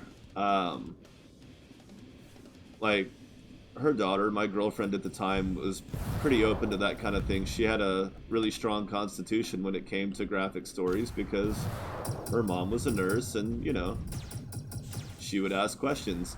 And let's just say everyone was very relieved that I was comfortable with it as well. And I was like, no, I encourage it. You know, it's nice to hear those stories, because it reminds me that, you know, if I think I'm suffering, maybe it's not so bad, because, you know, there's people that are dying or on the verge of dying, or, you know, in some way suffering immense amounts of pain, and I'm not. So I should stop, you know, stop looking at it like it's this grave injustice. It's okay to acknowledge your suffering, in my opinion. You should absolutely acknowledge your suffering. You shouldn't ignore it.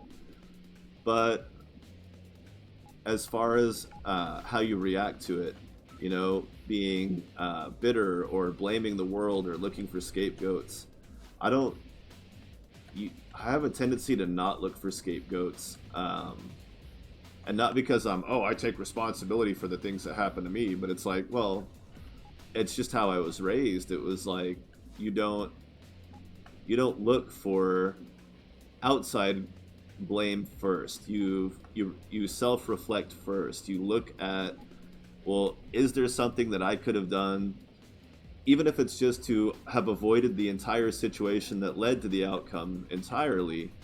Was it foreseeable, or was it a risk that was worth taking in the moment? And then you start to look at, you know, now that I've analyzed myself and weighed my own responsibility, now I think I can be more fair about judging other people for their role. Because if I'm not willing to look at myself first, then I'm not going to have an accurate judgment. If I'm looking for a scapegoat, then I'm not going to be able to place accurate blame on others. And it might make me feel better in the moment to have that scapegoat, but in the long term, it can come back to bite you in the ass, either by alienating a friend or family member or a potential friend, or even just pissing off the wrong person, pointing the finger at them too quick. They might go out of their way to screw you over back, especially if it's someone like a coworker or somebody that expected you to be on their side. But even if it's a situation where the law gets involved, and if you immediately point the finger at somebody else, they might immediately point the finger back at you, and you could end up with all the blame rather than maybe a mitigated portion of it that you could have gotten by accepting some responsibility. But then, flip side, you got to be careful. Don't take all the responsibility out loud immediately, because somebody might say, oh yeah, you said it's your fault, I'll go with that. Just because maybe it was part their fault, and they're glad that somebody else is saying, nah, you just offered yourself up as a scapegoat. You just made yourself the sacrifice. So, part of being aware and taking responsibility is to not necessarily say it out loud right away, because you can't count on other people being that aware as well and having the same mentality as you. You could end up really putting yourself in harm's way.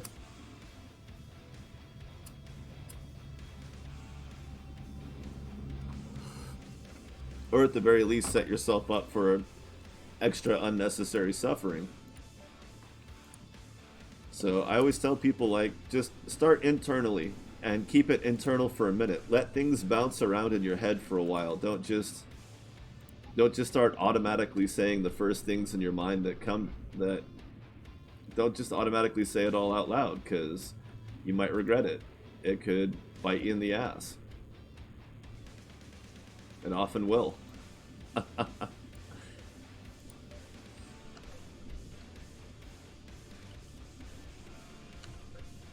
yeah, I always love the medical stories. Well, I love that she was willing to tell them. That was a huge benefit to my life at that particular time, to have somebody who was there to constantly help me to put my pain and suffering into perspective.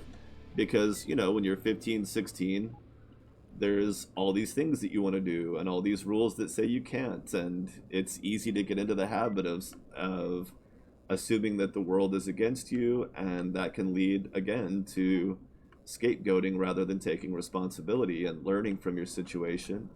And you end up with bad instincts. You become an adult with terrible instincts and a propensity towards assuming that your gut reaction is correct.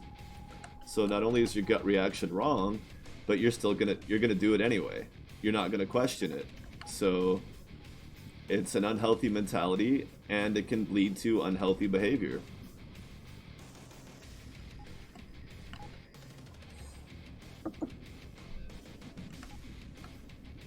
So yeah, at the age of 15, 16 years old, it really, really helped me with, context of my suffering, perspective on my suffering.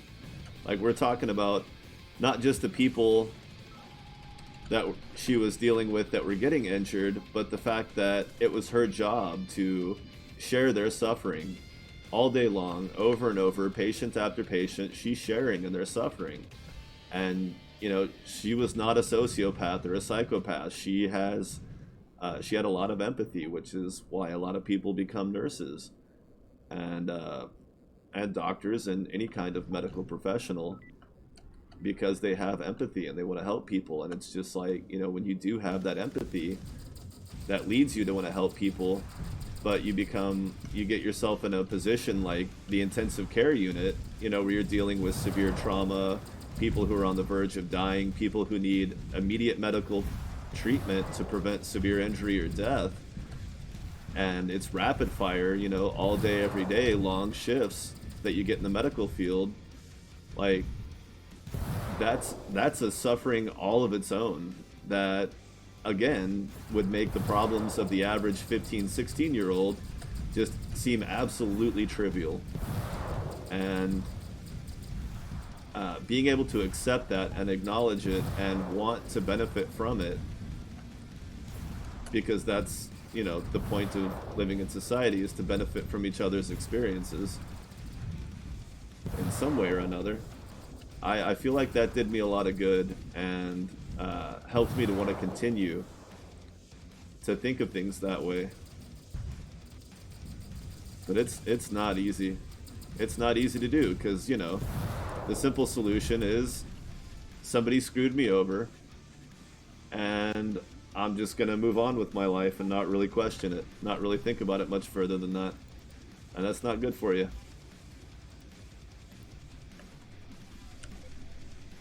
Almost every bad thing that's ever happened to a person, you can trace it back to, and people obviously go too far in this direction and they blame themselves entirely for things that aren't their fault. And even if it doesn't lead other people to say, yeah, you're right, that's your fault, they'll still blame themselves, like, oh, I could have done something, I could have done more. And it's like, well, yeah, you could have done something, but who knows what that is or if it would have turned out better or worse. But you at least acknowledge the things that you could have done better. You backtrack, you say, well, I got mugged. Should I not have been out? Or should I have anticipated that? Or, I got hit. Was I not being aware enough? If I had been more aware, could I have, I got hit by a car. Should I have seen it coming? Was I distracted when it happened? Even if it wasn't my fault legally or, ethically? Was there something I could have done to avoid it?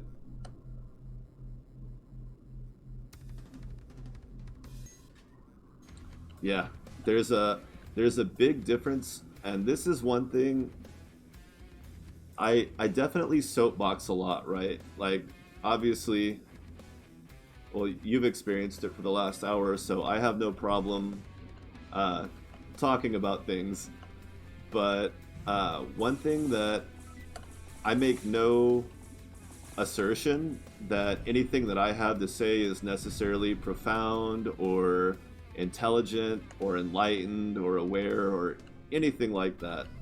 Um, I know that just having the conversation, even if it's not at the highest levels of the highest intellectual levels, that sometimes just having the conversation is catharsis on its own.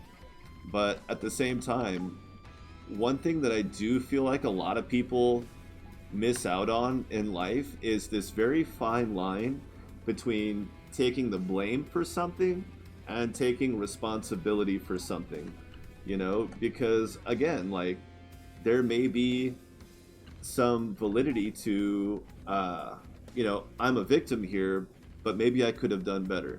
There's validity to thinking about what you could have done to either prevent the situation from going the direction it did or just avoiding it altogether without necessarily taking the blame away from the person that may have victimized you. So, again, like, if you get mugged, you're like, well, should I have been in the situation where that happened at all?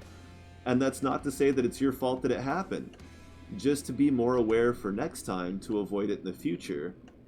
To think, what could I have done better or differently? And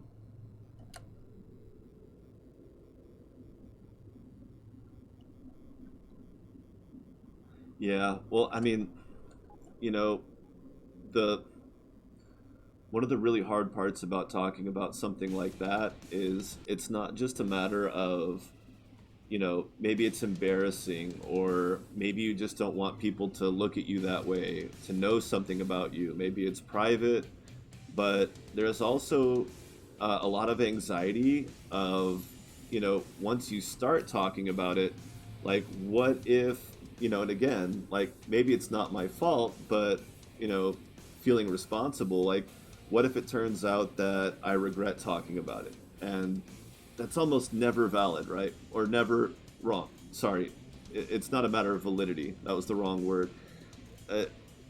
There are people who have had negative consequences from opening up. because maybe the person they opened up to didn't respond in a beneficial way. Maybe the person they opened up to became unavailable to continue to help them through the process. And so you kind of get left in this state. It's possible for that to happen. And so there's an anxiety about even beginning the process because you're like, what if I don't get a beneficial outcome from it for some reason? And so not only do you not get the help that you need, but you're also compounding it by convincing yourself that you shouldn't seek help. And I mean, again, I don't want to tell people to go one way or the other because every experience is different. But, you know, I would say more often than not, it's a good idea to talk about your problems. And, you may not have access to somebody that can help you. And so it's this whole spiral of anxiety. And when you have that anxiety, it's hard to get perspective and, you know, be self reflective without feeling like you're just dumping more on yourself. Like it's just more stress because now I'm making it somebody else's problem. Now I feel bad, or I'm spending money I don't have to talk to a therapist, and that's making me financially stressed out. And so yeah, that's why they say, the first step is often the hardest. It really is, because once you start down the path, you can't just turn around and go back. It, especially psychologically speaking, it doesn't work that way. So I always encourage people to consider treatment, not to necessarily get treatment, because, and you have to want it. You have to be willing to feel worse before you'll feel better. Like most medications, they make you feel bad before they make you feel worse. Just like with the hydrocodone, I don't like taking it because it might take the physical pain away, but then I'm suffering mentally. And so I have to weigh the positive and negative. And oftentimes I don't know where that line is until I've already started taking it. And then I'm on muscle relaxers and hydrocodone trying to be self-reflective. And that's not the best mental state to be in when you're in physical pain, because the pills don't get rid of it completely. You're still injured. You're still having a hard time going about your day-to-day life because of something like a fractured shoulder getting in your way.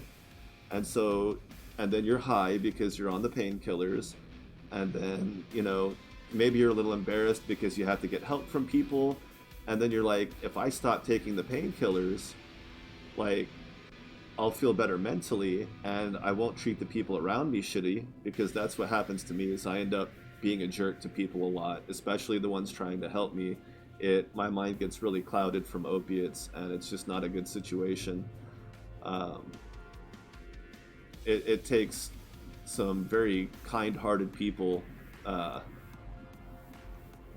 endure that kind of thing, and I'm fortunate that those were the people that were helping me. And I remember one time I said something to a friend of mine who was helping me after just a few days of being on the painkillers. I said something really shitty about the thing they were helping me with. I criticized their help, that they had absolutely no responsibility to offer me whatsoever other than just being my friend. The responsibility that you feel to take care of a friend in need, that was it. It wasn't their fault that I got hurt.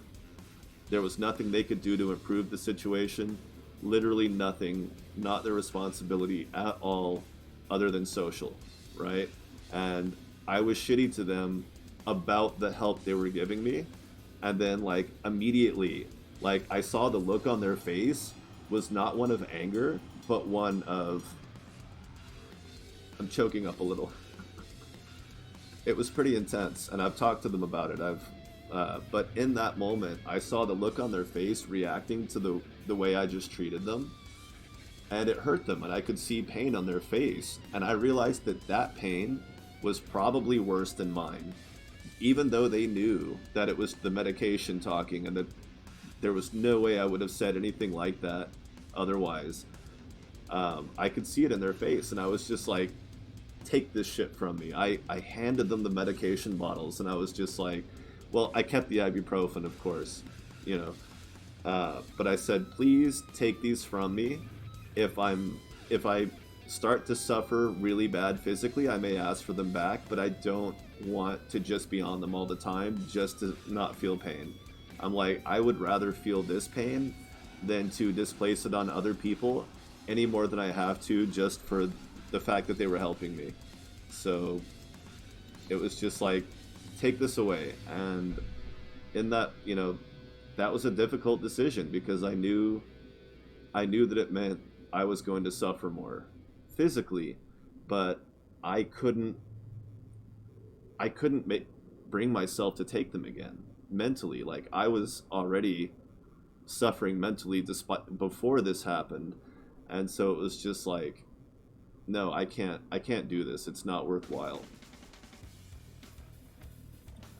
It is difficult, and it's a story I tell a lot of people, because it's important to me to not only be honest about the kind of decisions that I make in that regard, but to also have context when I offer up my opinion about these kinds of things. It, it's like, well, who are you? You're some guy on the internet playing a video game on Twitch. Like, it's not where most people get advice about life in general. And so it's like, yeah, or even if I've told the story in forums and lots of other places online and in real life, and it's like, it's a tough story to tell because it's me admitting that I was really shitty to somebody who was helping me, which is not something that most people would want to admit.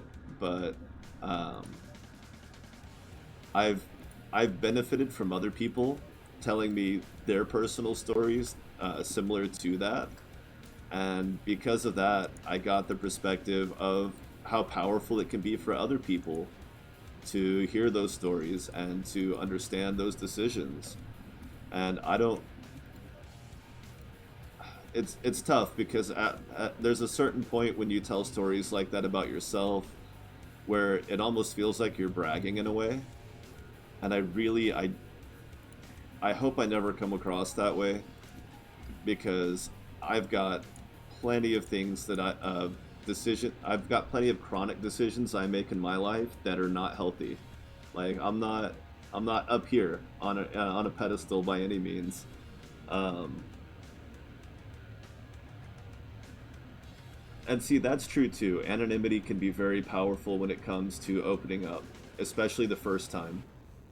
Um, the first time that you talk about something that is painful to talk about, anonymity can help a lot with that. Now, my face is on camera, so I've given up some of that anonymity, but I haven't fully doxed myself for who I am. I've got a couple of friends that'll come chat with me while I'm streaming, but I haven't openly doxed myself, so I still have some anonymity that I've retained, but not completely. Like, if people really wanted to figure out who I am, I'm sure it's not difficult, but, who cares? I don't think I'm that big of a deal that anybody's trying to actively figure out who I am. But it wouldn't be hard. It wouldn't be hard, to say the least. And I wouldn't mind if somebody did. It wouldn't bother me. I just don't feel it's important to dox myself necessarily. Maybe someday I will, mix all the communities that I'm involved with. But yeah, I will say that even off camera, just typing in forums, even when it's like, especially when it's profiles that aren't linked to others, like I've opened up to people on the Steam forums where there's no going back. I can't just make another Steam account because then all my games, what am I going to do? Buy them all again? Or, because you can't you can't change your identity on Steam. Your old usernames are still listed. So once you've said something personal on the Steam forums, it's there. It's associated to that account. So anything you do moving forward, however far you engage with people, that's always going to be part of it. And so, but even you can even go into forums where you do have full anonymity. You use a VPN if you need to. You use an alternate account, something where you have full anonymity, and you tell people what your problems are. And I've been involved in poetry forums, poetry communities, because poetry tends to be very personal to people. And so there's a tendency, you want to give people when you're asking someone uh, to look at what you've written, something that you've created that is a reflection of your pain, you've already kind of opened up that pain. And so there will be a tendency where some people will be curious, or you'll just have a close enough bond with them, even online, that you want to tell them the context of it so that they understand it and be like, oh, well, that's not really what I got from the piece, but now I see the correlations there. And so you can, get perspective to help you with your creative processes, but also just open up to somebody who understands that you're just trying to express yourself. You're not trying to wear your pain as a badge or garner any kind of sympathy. It's online, it's anonymous. So it can be really powerful, even if it's just the first time. And some people will say, oh, but they're just some online person. Who cares what they think? And it's like, no, it's not about what they think. It's more about just being heard, just having another person hear you and go, oh, wow, that's shitty. I'm sorry you had to go through that. And just to feel that little taste of validation that comes from that little taste of, I mean, let's face it, when you bottle your problems up, you're kind of dehumanizing yourself in a way, or in that you're alienating yourself from other people by, it'll feel like you're being dishonest, like you're hiding something, like people don't know who you are. Maybe you think they need to know this about you. Maybe you feel a sense of responsibility, but it can make you feel kind of dehumanized, and the internal struggle of feeling like it's your own fault, that you're basically dehumanizing yourself, and again taking blame where you should only be taking responsibility, maybe even. So when you do go to these online forums where you can be anonymous, you get that little bit of a taste of that rehumanizing yourself, of humanizing yourself back a little bit. And it's like, oh yeah, I get it. Okay, I need to talk to somebody in person, face to face, to get the full effect. But maybe you take baby steps. Maybe you talk to a few different people online. Maybe you progress a little bit. Like, you could, if you give a panhandler $5, they'll listen to your problems, and you can have a face-to-face conversation with them. Now, I don't encourage people to go out and do that because, there's risk involved, but not every homeless person is dangerous. And if you're on the street and it's broad daylight and there's other cars around and you're not too worried about it, just be like, hey man, can I give you $5 and vent for a minute? And then by the end of it, you'll be like, wow, I just laid out these problems that are this internal struggle that's been destroying me. And I'm talking to somebody who basically has nothing going on in their life. They have no prospects, no assets. There's somebody who basically has nothing. And it's like, so you get that rehumanizing effect of being able to interact with somebody who's taking in your problems as well. And you can't feel bad for doing it as long as they're a willing participant. Like, hey, can I give you $5 and vent for a minute, or $10 or $20? A therapist for an hour would cost $50. I feel like I could get this story out in 10 minutes and maybe I'll feel a little bit better. And you work your way up your own social ladder towards people who are more and more important, who know you more and more, the real you, and it can become more and more cathartic. You take those steps, right? But I know a lot of people who claim that, like you said, it can be years, decades of holding on to this pain. And if they hadn't had that one little baby step to take online, they're pretty sure they would never have taken the bigger step, the next step after that, without that baby step in between.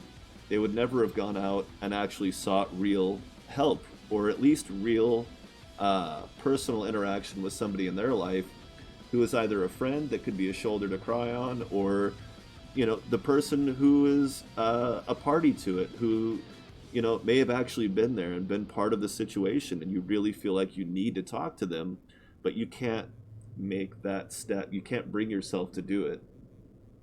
And yeah, that escalates because you know you need to. There's this voice inside saying you need to get this out, but there's other voices telling you not to, and so it creates this horrible cycle. And yeah, the internet has provided a lot of people with that first baby step, that they'll feel human enough, they'll feel like their problem is significant enough, important enough, but also at the same time survivable. And it's like you get so much validation from it, or you can, if you want to, if you let yourself do it. And I'm not saying let yourself like it's a conscious decision. Some people can't. Some people just can't accept that it's necessary to get these kinds of problems off your chest. Almost any problem that you have.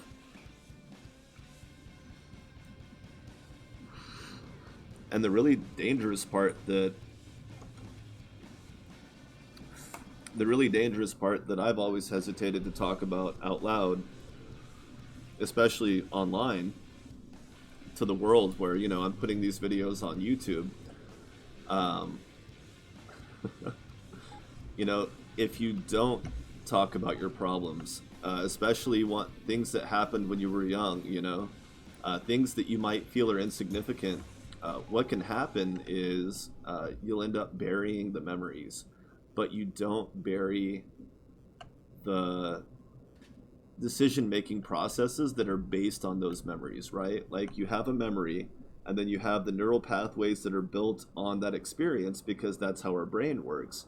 You build on that experience, but then if the memory itself that it's built on fades, you still have those neurological processes, those neural connections that make decisions based on the memory, whether you have it or not, or if it's just repressed.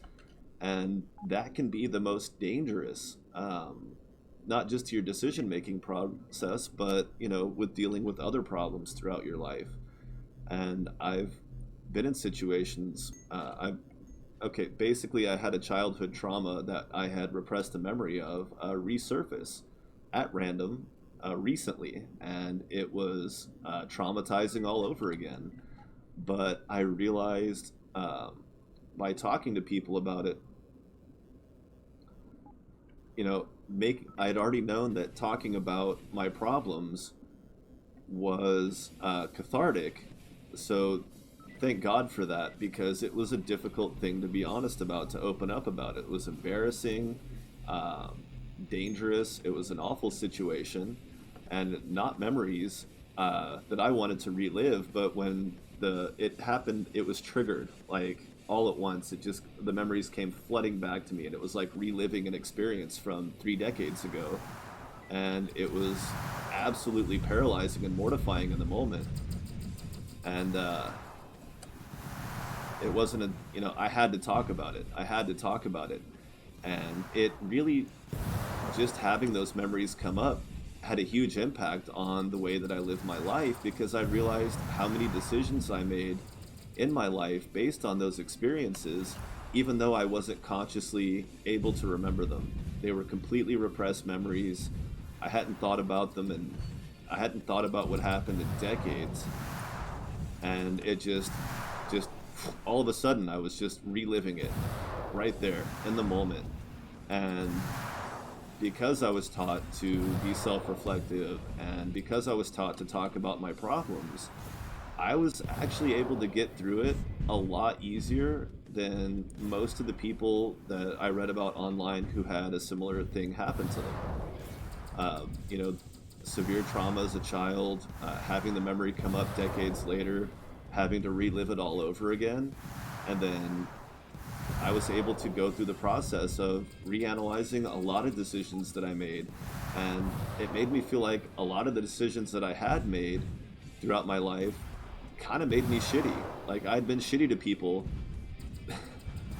throughout my life because of the decisions that I made based on that incident. And it was just like, that was a massive change in my life. That was a hard thing to deal with. Just remembering it and going through it. Ooh, wow. Heavy laser beam and orange. Holy crap. But it was completely unexpected. Just sudden trigger. And if I hadn't wanted to talk about it, yeah, it's exactly what I needed right now. another 70, almost 70 damage. Well, plus the spinal mount multiplier. So yeah, that's why I'm more open about saying that I think it's important for people to talk about their problems. I used to not be very insistent about it, and I am careful to caveat that it's not automatically a healthy thing, and it's not an overnight process, but it I felt like I was going completely insane. I think it's Ziggy. No, who's on the spinal? Oh, yeah, 12%. Yep. So let's see. With this, we had 1140. Woo! 650 extra damage. More than a 50% increase. I think. Wait. Yeah. 650 is more than half of 1100. But that's why I am open about talking about it, because I don't tell people, hey, you just got to talk about your problems and they'll go away. It's like, well, that's enough of an oversimplification to be incorrect, in my opinion.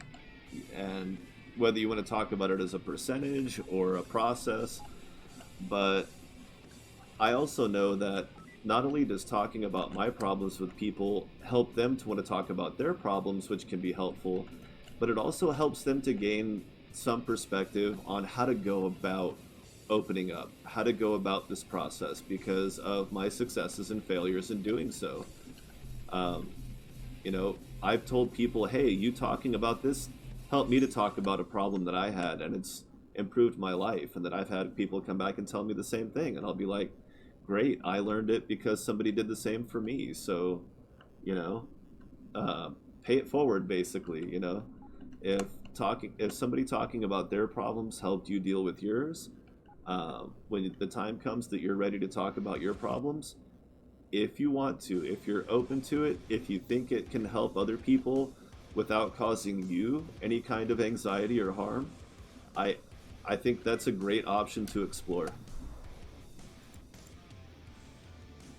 Because I mean, you know, we're social. We created societies because they function better, and so we've become very much social creatures. And I think that that's kind of part of that process of being social, is to just, you know, engage each other at every level, or engage somebody at every level. You know, it doesn't have to be the same person for everything, but you know, again, whether you're paying a homeless guy on the street $5 to rant at him, or you have the money to talk to a good therapist, or you just have a good friend or family member that you can pretty much tell anything to, I would say, yeah, consider it. Consider that. Consider that it might be good for you to do that. But don't just jump into it assuming that it's going to be, you know, a big problem solver either, of course. Don't assume that, even if you're ready for it to be a long, involved, and painful process, don't assume that it's ever going to be successful either. I mean, lots of people have sought treatment, and it they don't necessarily get better. It doesn't mean that you shouldn't seek treatment. It just means that, you know, you manage your expectations and hopefully learn from your mistakes, and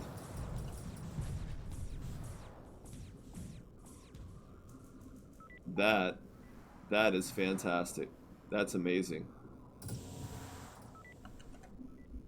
That's one of the best things that you could hope for, is that you find somebody that you can have any conversation with. I was very much not that open when I was married, and a big part of the reason why I'm not married is honestly neither of us were particularly open when we needed to be. And not only did it cause us to not be together anymore, but it caused us a lot of suffering just not being that kind of person anymore. Not being the kind of person who's open and talks about their problems. It caused us a lot of unnecessary suffering. And so the marriage ended because we just well, we were really young, so we didn't really know who we were and probably didn't have the right words to be completely honest with each other. And it became, you know, important that we needed to be, and we weren't, you know. We weren't able to for one reason or another, and it added a lot of stress. So yeah, if you find somebody in your life that you can tell all your problems to, that's an amazing thing. And I think we should all, not necessarily, I don't know if seek that kind of relationship is the right word, but want. I think a desire for that kind of relationship, just from understanding the potential benefits and risks involved, you know, is really important. It's a critical part of self-analysis, is to at least be open to the idea of having those kinds of relationships. And that's not to say that, you know, you can't have multiple people that you're able to open up to about many different kinds of problems. Maybe you spread it around. Maybe that's just what you need to do, to not feel 100%. Some people aren't comfortable feeling 100% vulnerable, even in a romantic relationship. And I'm not going to say, oh, well, then you shouldn't be married. It's never that simple, right? But yeah, it can be. Uh-oh. What did I do? I've angered the station. I don't remember how. I don't know what I did wrong.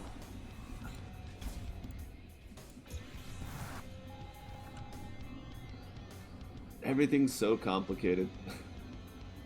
Because, I mean, people are complicated. Was that just it? I didn't think I hit it that hard. Some of them seem touchier than others. I know there's always temperate, and I have sloppy. I figured at least with sloppy, you know, like, I guess I hit him a little harder than I thought.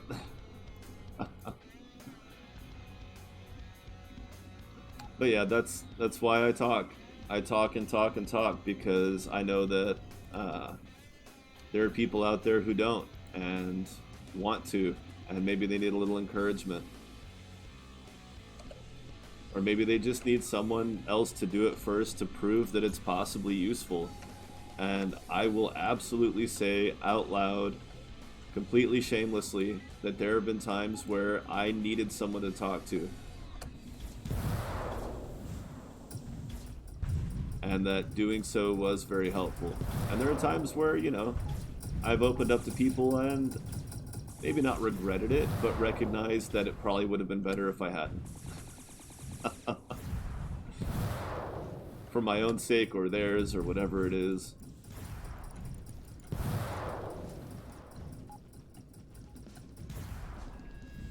But I learned from those experiences too.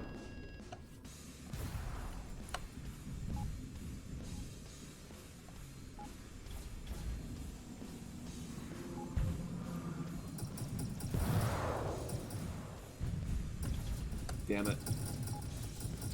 The miner's just making it a little bit too hot.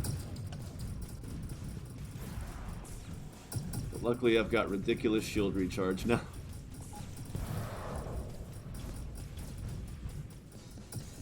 Now the miner's fighting the Ravager. I'll focus on the Guardian for a minute here. Alright, let's see if I can time this. The missiles and the spinal weapon. Uh-oh, crap. Okay, I got the Guardian. I forgot the station is an enemy. So now it's just a matter of doing enough damage to get credit without doing enough damage to get aggro.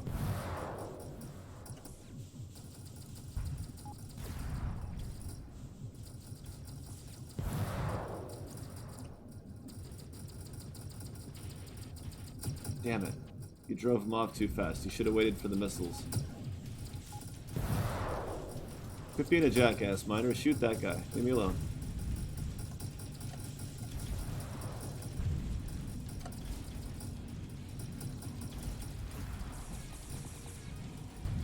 Alright, you worry about that guy. I'm going to lead this Guardian really far away, so that I have more time to hit him. then get in between him and the Ravager so that I can do this. Ah, come on, hit him. Catch him. No! Damn it. So close. Ah, and the miner's dead. Ah, I lost my decoy.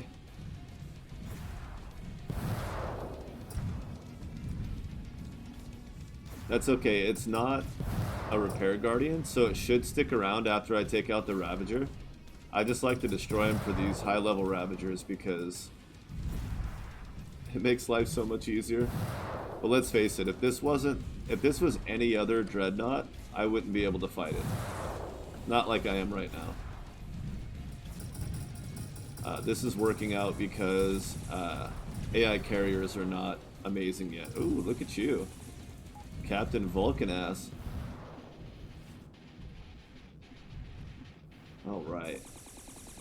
Oh, we got another orange. Looks like Vulcan. Heavy Vulcan. Yeah. Okay. Not sure I'll be using that, but I don't know. It could make for an interesting spinal mount. Oh shit. Somebody dropped a Fury. So, okay. I need to leave the sector. 3210. Or leave the system. Then go back. Reverse towards that station, because if I think I'll still destroy it if I go forward. Although I should probably test that theory. Oh, I need to empty my cargo bay too. I'm gonna go back for that Fury.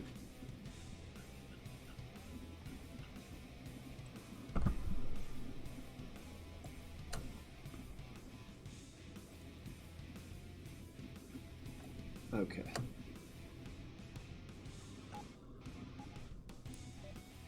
And that's the problem, is it's right next to a station, so I have to go quick.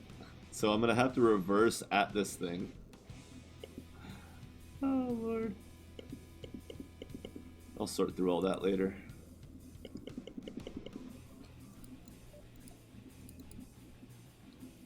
Serve, no nightmares, small battery. A blue collector. Weird thing for pirates, but I don't know, I guess pirates need collectors too. You destroy a ship, you don't want to spend any more time than you have to.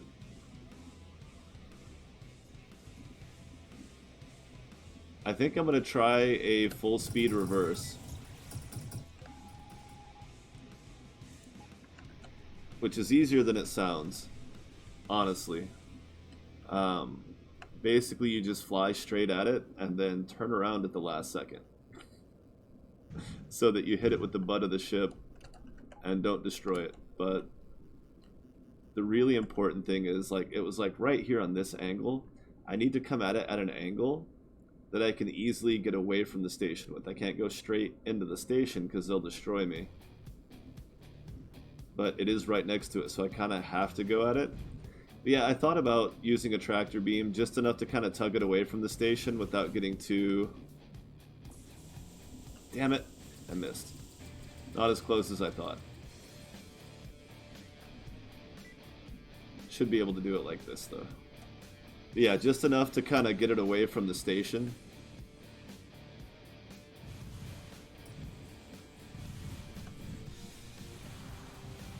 Boom. But I think that's a little bit faster. Oh crap.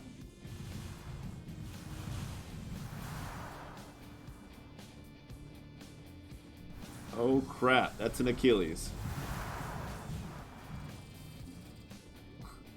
No spinal weapon Achilles? I'm relieved and disappointed at the same time.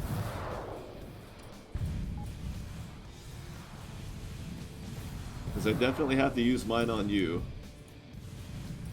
Preemptively.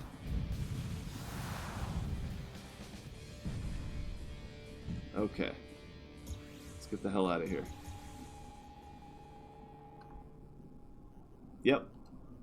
Exactly. I would say anytime you're fighting a large fleet, really. No matter what size ship you're in, but definitely with larger ships. A nice straight line can be a huge benefit. Which is why lately I've been kind of leaning more towards just getting good engines rather than relying a lot on boosters. And using lighter armor is just so I can reverse faster with better acceleration.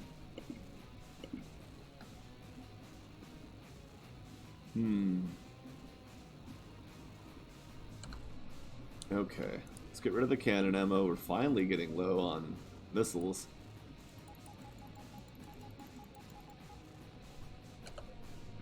Let's see. I don't really want to go there yet.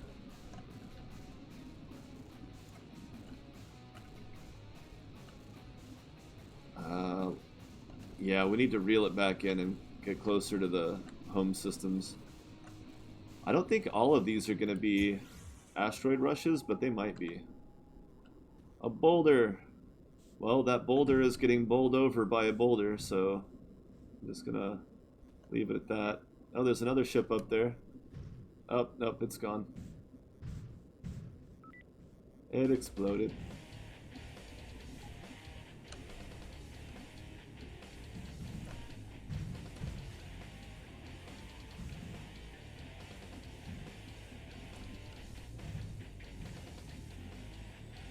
Well, maybe so, but if you warp into a system and you're in trouble, you're screwed. So...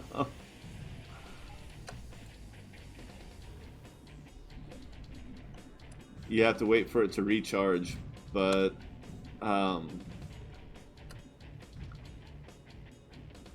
I did find it interesting that the second you hit the warp button, you're just gone.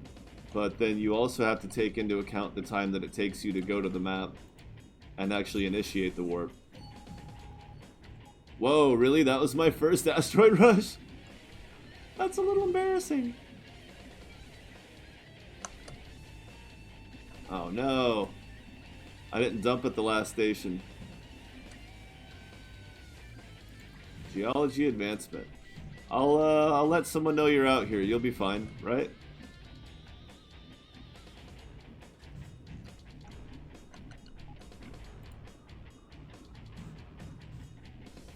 Honestly, I would rather have a 3-second cooldown or a 3-second charge up, but to be something you could activate from out here on the main screen, like over here or over here.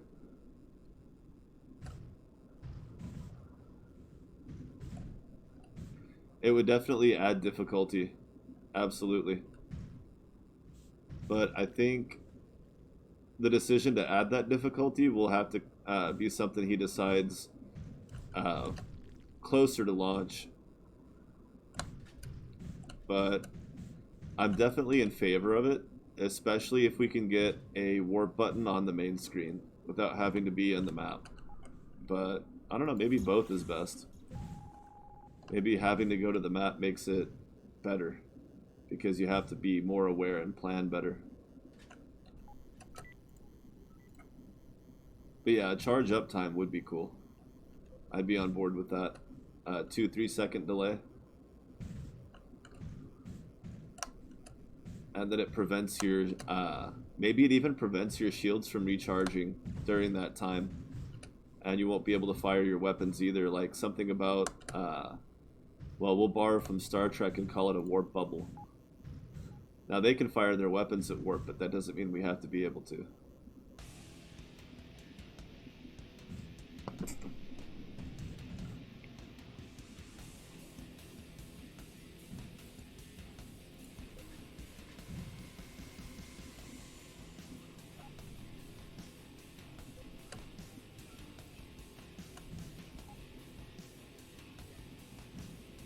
Yeah, pretty much. Gene! Haha!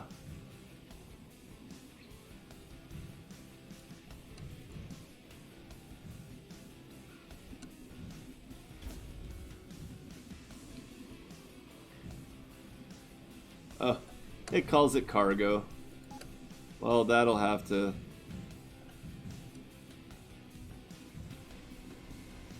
Well, I definitely make a point to try to pick up every escape pod, which means accounting for it. Uh, it can be time consuming too, not just going around getting them, but having to go to the station more often to drop people off, or even just jettisoning them out into space. It's not always convenient.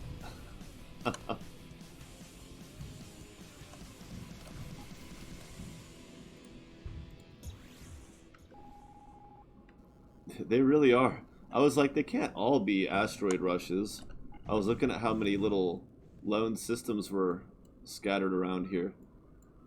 Well, so far we're at 1, 2, 3. This is the fourth asteroid rush in a row, I think. Unless I'm just miscounting.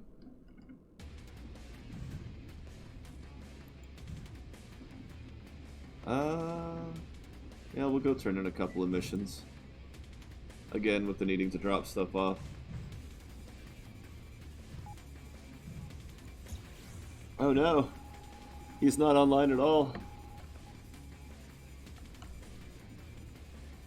He said there was a chance that the next beta patch would be uploaded tonight. And I was just like, don't stress it, man. Oof.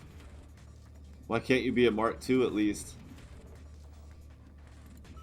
Wow.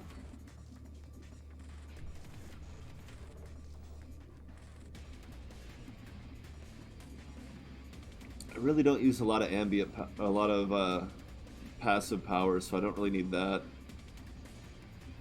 I mean, it's silly, but that's what I'm taking.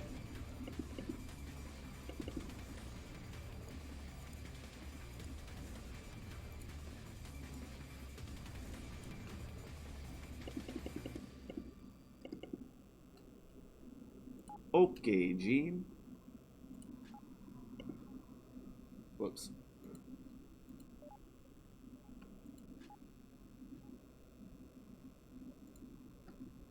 Oh, because I've got this thing going. Not even using it, though.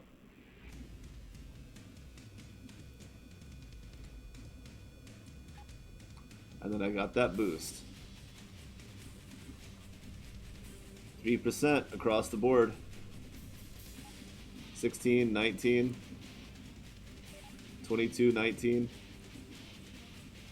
Hell yeah. Wait, does that mean my cargo space went up? 163. 150. Yeah, I got 4 extra cargo space for the supervisor efficiency. Well, Tim, but I wish I had a second engineer slot. I'm going to build the fleet anyway, so it's not like this is goodbye forever.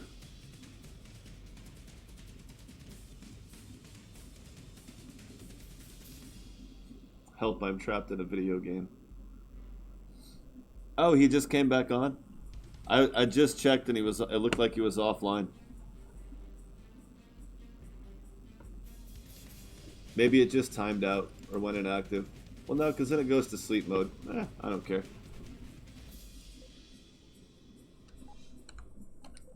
He's like, yeah, I started working on some new content that I wanted to make sure to include in this patch, so it might take a little more time.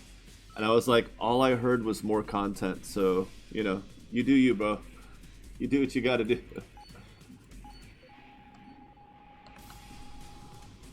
Okay, we'll save that guy for later, because he's... Oh, no. He's coming right for me now.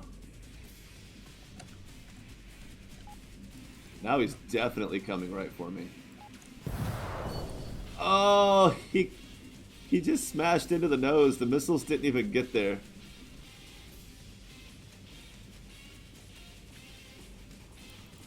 No, you don't. Mine.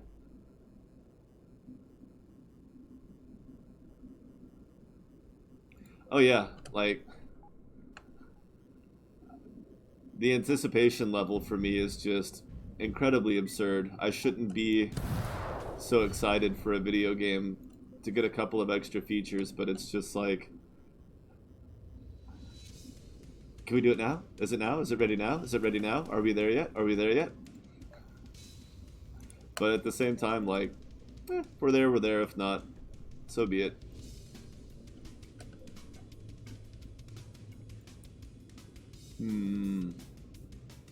Civilian station. Alright. That's right, one reason I needed to get rid of the Marauder perk. I had a bunch of missions to turn in. The gear's useless now. It would have been cool like 20 levels ago.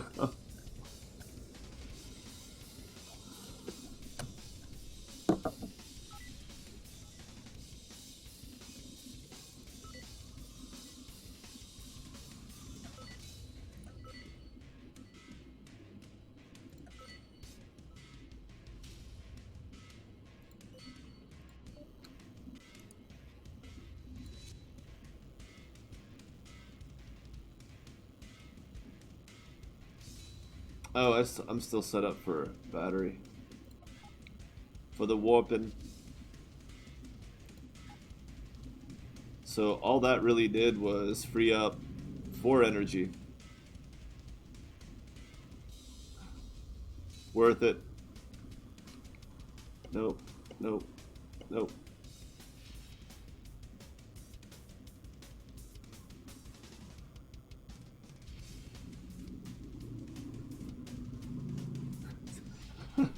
I know exactly what you mean.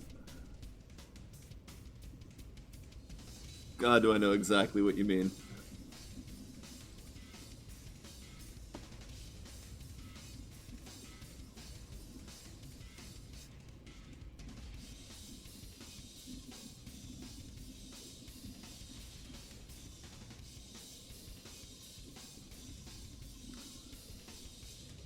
Oh, man.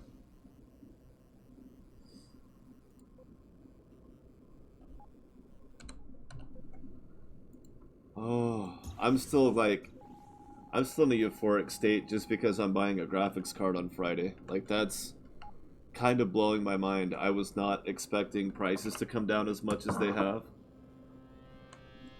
for another like 6 months. I was ready for it to be like next year before I was gonna upgrade. But I made a few good plays at work. Um, Made a few good plays with my budget at home. Basically cooking and eating out almost never. And it's not like I used to eat out all the time, but, you know, like, I would order pizza, but I would get 2 large pizzas and then have it in the fridge, wrapped up, in the freezer, wrapped up, and, eat on it for days, but it was still, even if you budget it out, it's still 2-3 times more expensive than a home cooked meal. And that's not even assuming, like, when I did the math, that wasn't even calculating like a cheap home cooked meal. That's just average home cooked meal, like, So I was just like, if I cut that out just a couple of times, then I'll save a little bit of money here and there, and a few other choices I've made, like not going out with friends as much, not drinking as much.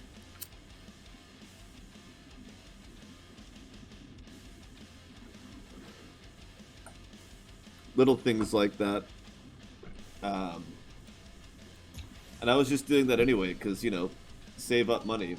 It's good to every once in a while, even if it's just for a week or two, just to practice being super frugal, even if you don't have to. Even if you're already living well within your means, whatever your means are, and whatever your current uh, budgetary regards might be, it never hurts to just try to cut back a little bit here and there just to see what happens. As long as you're not cutting out, like, something important. Like, you still have to eat something. But it's a nice exercise to do once in a while, and there have been many times where I have needed to do it. Oh, right. I'm trying to make my choice in space. Expert Navigator. What do you got? Scanner power's up. So I'm probably going to get 67, 6700 XT. Probably going to sell my old graphics card, if not use it for a different project, but it's going to have to be a project that's going to make money, or at least contribute to a project that could make money like this. but I don't. I do use a second computer for streaming, for as a stream box. I don't think that it's actually going to benefit much from a graphics card, but I'm going to try it and see what happens. Of course, I wanted to save up more for a 6800 XT, but those are still over $1,000. That's still $1,000 American, which is just, it's obscene. It should cost $500-600 tops, but instead, that's what I'm gonna end up paying for the next tier down. But considering what I have now is an RX 580 8 gig, just getting a 6600 XT would double my frame rates at the same levels. So the 6700 is just to make sure that I don't have to spend that money again for a long time. It's strictly because I wanted the 6600, it would double my frame rates, or, you know, let me get the same frame rates at significantly better quality settings. That was reasonable. I could sell my RX 580 for 250 bucks, spend 500 bucks on a new card. Well, reverse the order, right? Get the new card first, then recoup the money, which means you have to save all the money up first, unless you can go without gaming until your current card, you know, whenever your current card sells, and then you take it out of your computer, box it up, ship it out. You get your money from eBay. What is that? I don't know if that takes a day or two, or if it's fairly instant. I can't remember how much they back that up. But then you order the new card, and you either pay for accelerated shipping, or you're already paying monthly for Amazon membership, or you wait. And if you're not going to pay for accelerated shipping, expedited shipping, you could wait a while. It could take a week or two to get to you. And so you'll just not have a card, not have a graphics card for whatever time that is. Maybe that's worth it. Maybe that's worth not having to save up the full cost of the new card up front. You know, I mean, not everyone's an avid enough gamer that they can't go a week just watching YouTube or Netflix or something. So for a lot of people, it's a good idea to just sell your old card, use that money to buy a new one. Personally, because of streaming and how much I game and how often I game, that's not an option that I'm going to consider. We'll put it that way. I'm just not going to consider that as an option. Flat out. So I have to wait longer to upgrade anyway. You still have to wait a long time to upgrade because you have to save up more money. But once that hits, I think it'll be well worth it. I think I'm going to be really happy. But yeah, I was just going to get a 6600 XT whenever the price came down. It's twice as powerful as my card basically on the output side.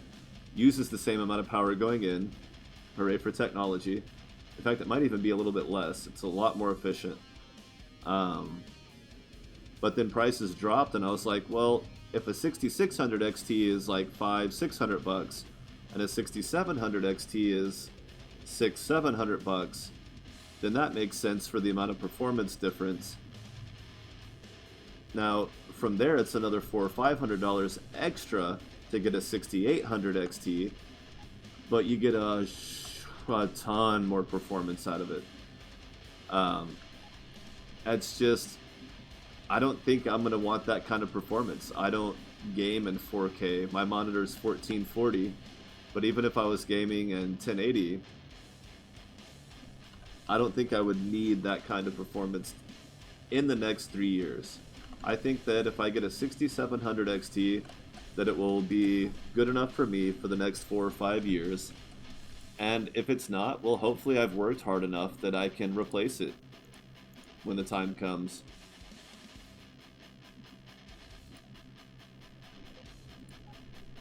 And maybe I'll set money aside and sell the card. Maybe I'll get the 6700 XT and sell it in 6 months and buy a 68. You know, who knows? I've got irons and fires. I've got my side hustles. This isn't, you know, streaming isn't quite there yet. This isn't developed enough, but I've got the furniture stuff I do on the side, buying used and damaged furniture, fixing it up and selling it. Uh, that could, you know, if I'm fortunate and smart and make the right decisions and certain risks pay off, that could be really quickly profitable. Oh god, I can get their frigate now? Jeez.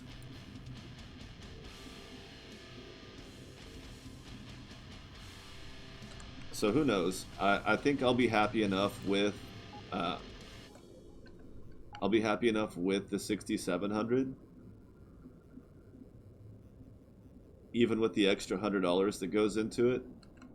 I think I'll be happy enough with it that I don't need to wait longer to save up for a 6800. I don't need the best card on the market right now. Now granted, the RX 580 was, you know, basically one of the best AMD cards you could get for its time, but I didn't buy it new. I bought it like 2 years ago. So it was not a top tier card when I got it. You know, Vega was out. The 5000 series was coming, and there were plenty of NVIDIA cards that would wipe the floor with this thing. Just hands down, wipe the floor with it. So, level 34, okay. Sometimes they trick you. This is level 20, and then you gate here, and you're just like, oh, okay, and you forget to look at the level, and you're like, it's probably like, you know, maybe 24, 25, who knows.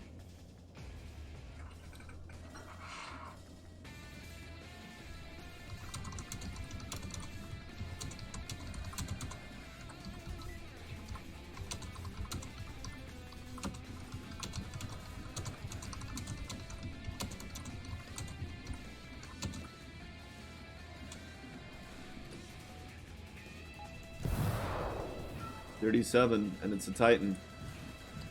Where's that hungry cat? I haven't heard from the hungry cat in a while. I hear nosy cat.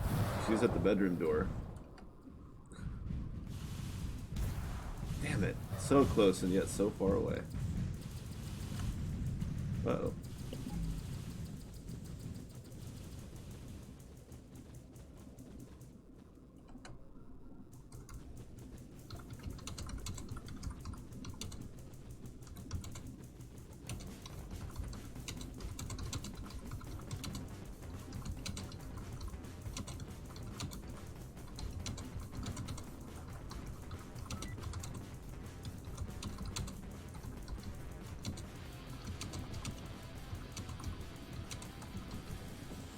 Oh shit.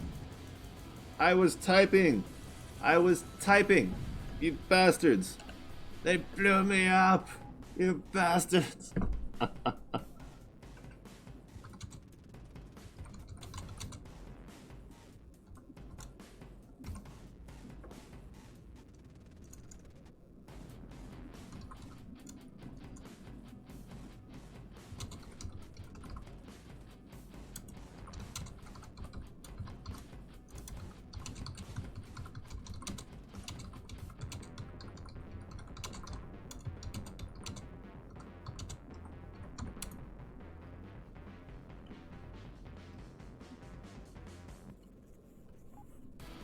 Alright, let's try this again. There she is, hungry cat. She heard me. Come on in, hungry cat. How you doing, bud? Hey, you. Come here. Come here, bud. Hi. Oh, is it chilly cat too? Hungry cat is chilly cat. It's not that cold out. Say hi. Say hello, hungry cat. Say hi, guys. I'm hungry.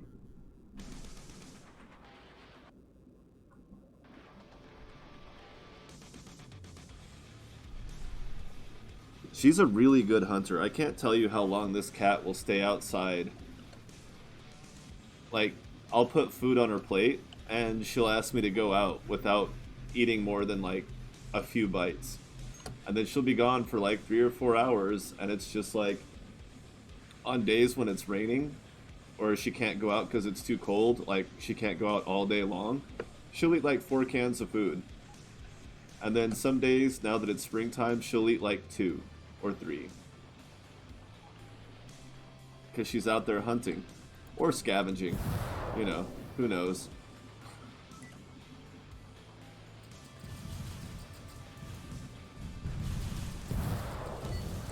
No! You're supposed to keep shooting at that guy. Oh, good.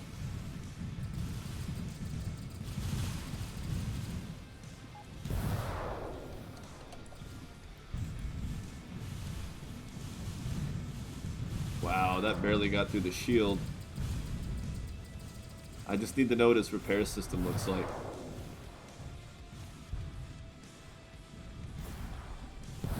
Alright, we got some hull damage going.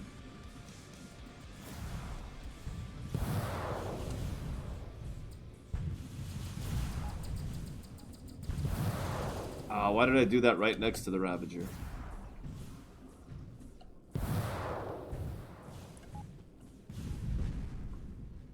There's a big risk he would have just turned around. Headed right back in.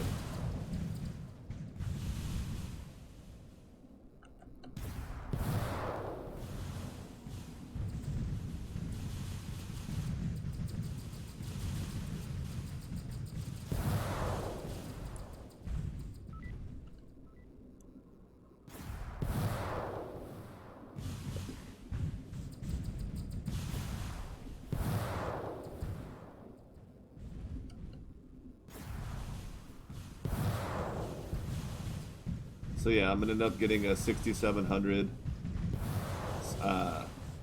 Maybe repurposing the 580, maybe selling it. I've already got a a power supply that can handle it.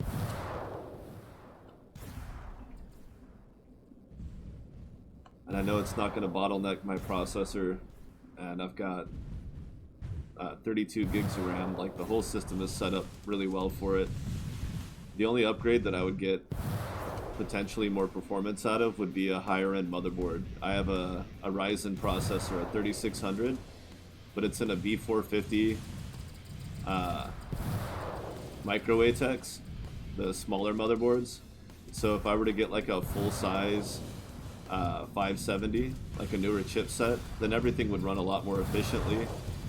I don't think the Ryzen 3600 can do PCI Gen 4, but if I do upgrade my motherboard, it would be something with that option. But really, that would be the only upgrade at that point, would be a motherboard that would have a stronger chipset, allow for more overclocking, smoother performance, maybe better data management from the drives, and then from there it would be getting a CPU that can do Gen 4 PCI, which frankly I don't think the 6700 XT would benefit that much from the Gen 5 or the Gen 4 PCI. I really don't think it would. Maybe.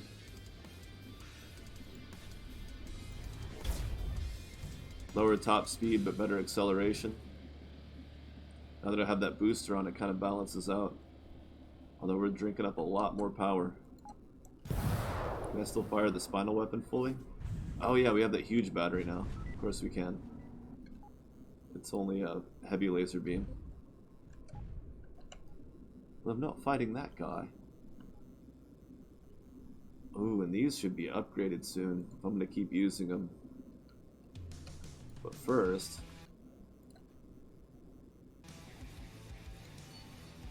Hey kitty, how you doing? 3,200, and the range is up. 2990, perfect. Hey kitty, how's it going? Can I hold you again? I know you just ate. I don't want to make you bark. Oh, but I want you to come say hi to everybody again. Oh, grunty cat. Say hello. Hi, everybody.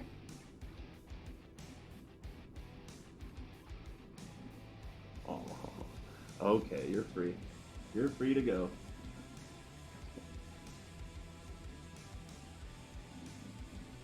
Thank you. Thank you for your cooperation. Alright, where to? I was saying I didn't really need a lot more going on in my warp distance, but I don't know, now I kind of want to do some long-range exploring, even though I'm really not equipped for it yet.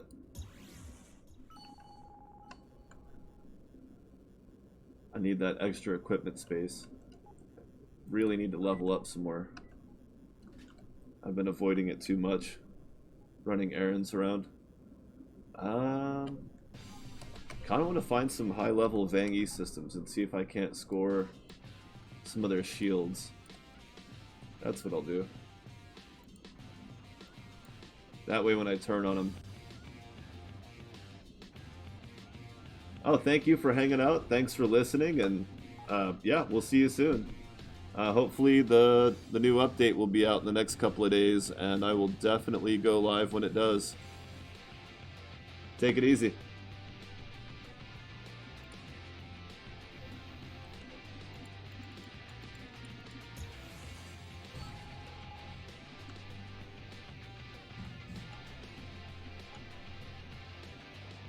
Right. We got junk.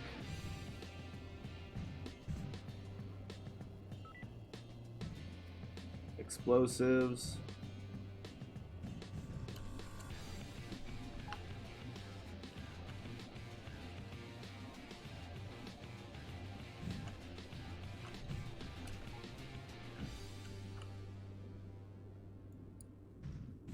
Red Skull.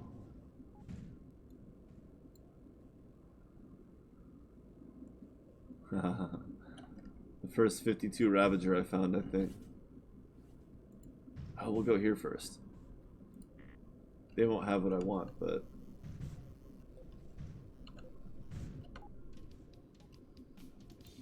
if I got a double warp there anyway, it doesn't matter.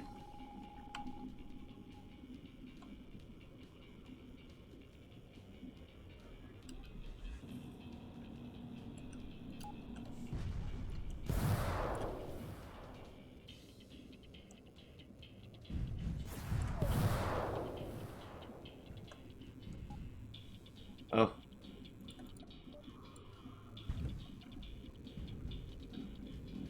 Wow, really? They have no faction loot. Oh. Sleepy kitty. Just that weapon. Oh, that's the Children of Terra fleet. We're gonna go ahead and get the floop out of here. Let's check the higher level first. Well, look at that rock. Oh, then it just stops. Ooh.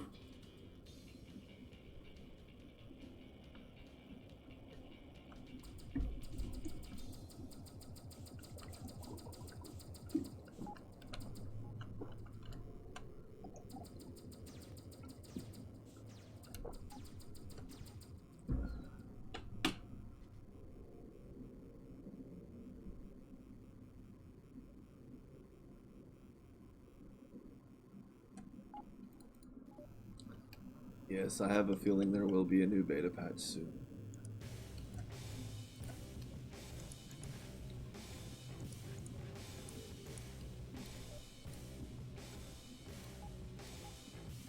Because I said I would.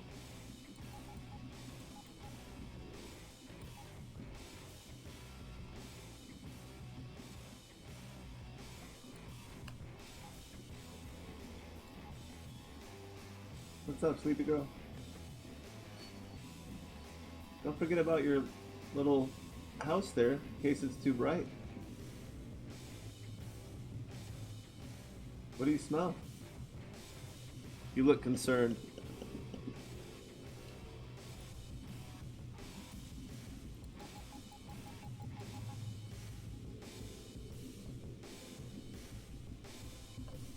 Alright, I'm gonna take 5 minutes to go grab a quick snack. I am super hungry. I shall return momentarily.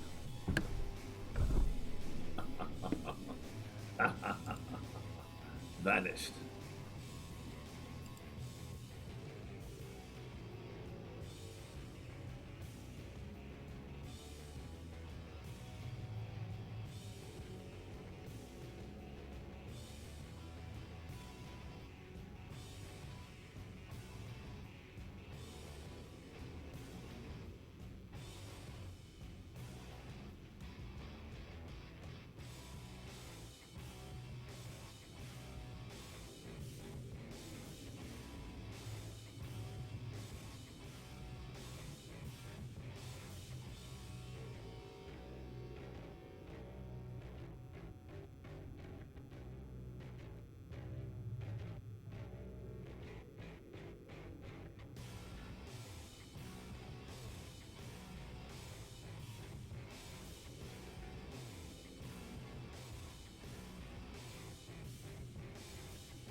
Alright, I am definitely going to eat my little bit of food that I got for myself, but I do want to put this out there.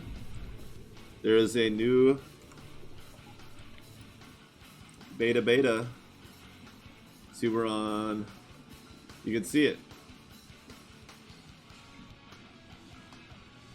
Cancel, wait. Oh yeah, I gotta exit first. Exit Steam.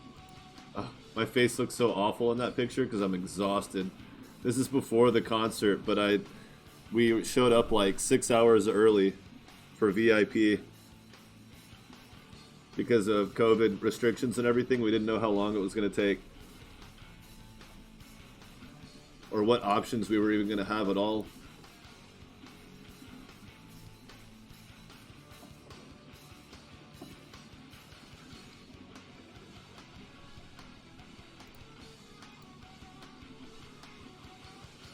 Installing, launching.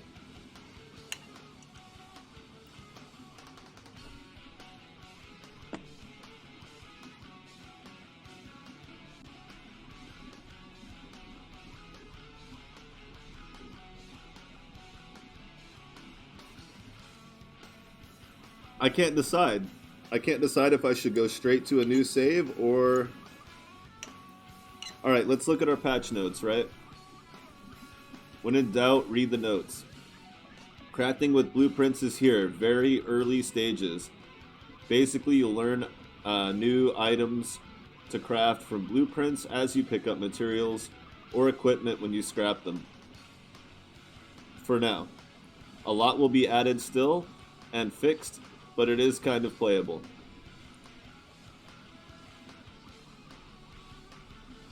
Okay. 1.3.7. Okay, I was expecting H, but I think 7 makes more sense.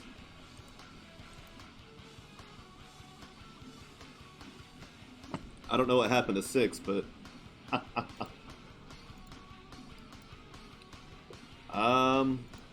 let's keep it simple, right? Am I going to want to build a fleet or be a space pilot? Let's not worry about each. Let's go with a classic. Classic.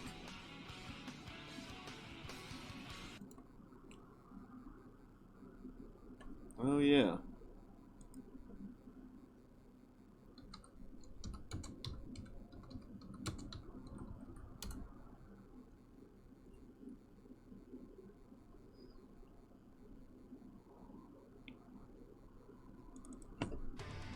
Star Valor perks.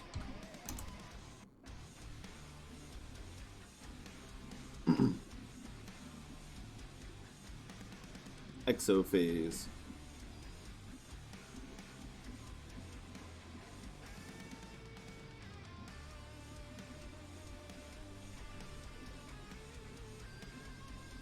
Oh yeah, we definitely want Battle Rush, right?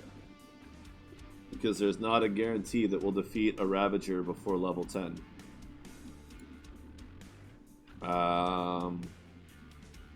Yeah, let's do Acquired Wisdom so we don't have to... I always like Last Starfighter. Feeling pretty confident. Battleship Raid for damage. And... I don't know why I don't get that on more of my saves, but I really should. That's the one that's really hard to get. Well, not hard. Just not something I like to do live. It's a little, not exciting.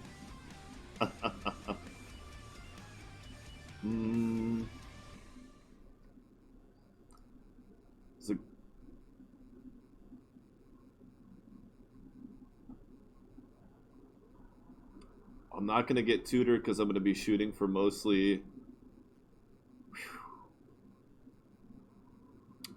specialized crew.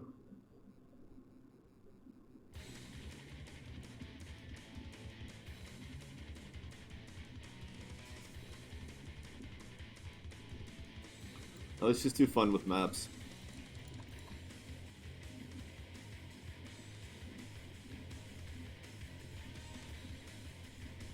See, those can be got. I can max those out with crew as well. Hi, Tinker Steve. What the actual fuck?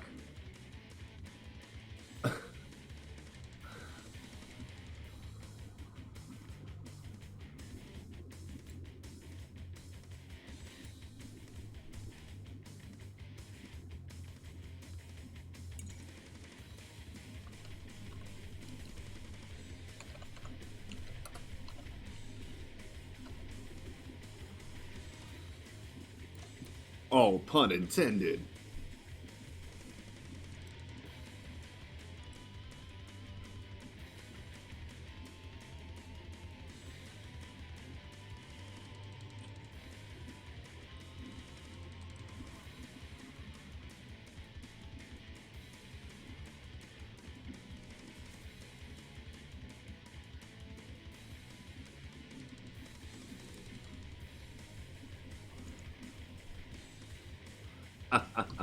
Same.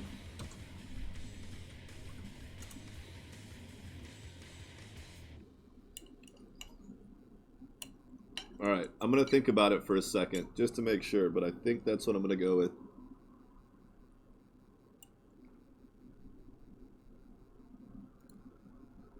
It's just this food I made is so tasty.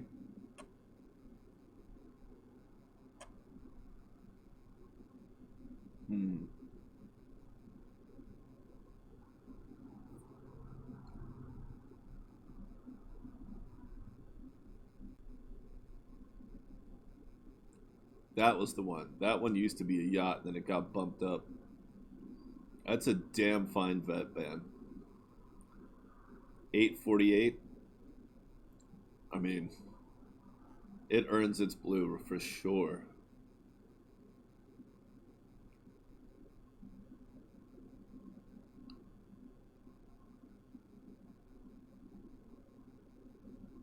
Crew 6, passengers 4. Not. Oh, but that's because it doesn't have turrets. It just has those 2 hard points. This is a warship. Got a little bit more going on. Oh wow, it has more equipment than the Vangi. Well, that's normal though. The Vangi ships don't actually have ridiculous equipment space. It's high, but it's not like ridiculous. Because they don't. They have other things. They have repairing, and they don't need crew. I don't know, man. I mean, that's a good bet to start with. You can get a lot done in a bad boy. I really don't think there's an option, an alternative. I mean, either of these would be fine. 62 cargo, 38, but this has 50 cargo. It's not losing much.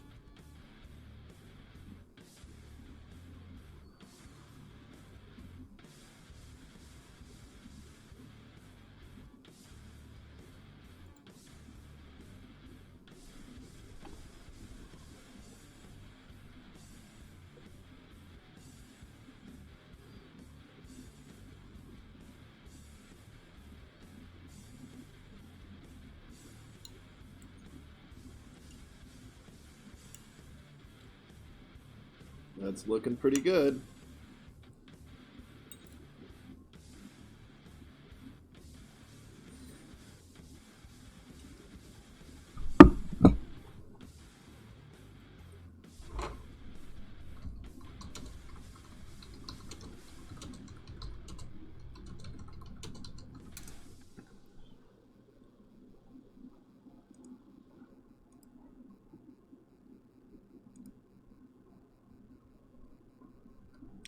Lori Pub, are you out there? Hey, Lios, what's up?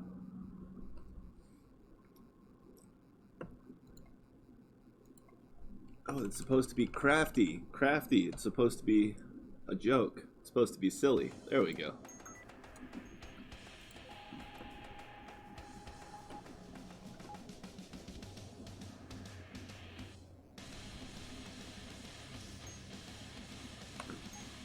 I don't want to cancel the tutorial because I don't want to miss anything.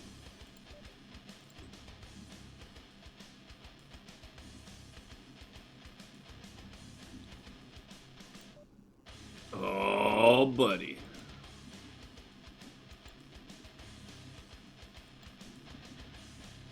Nice.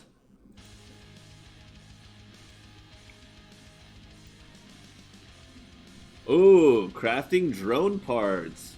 Hey.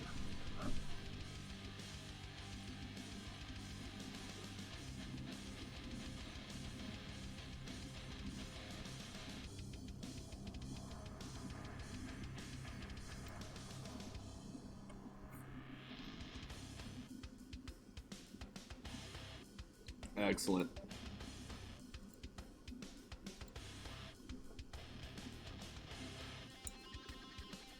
I mean, it's kind of fun. It is kind of funny to get excited. They're not expensive. Drone parts aren't expensive, but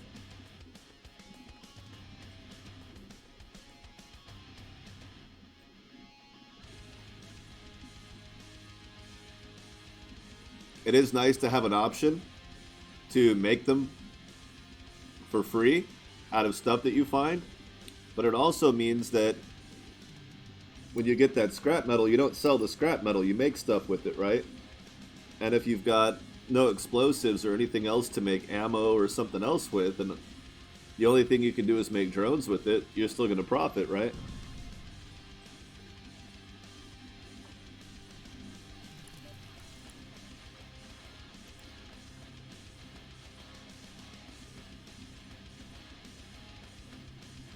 Two drone parts per scrap, right?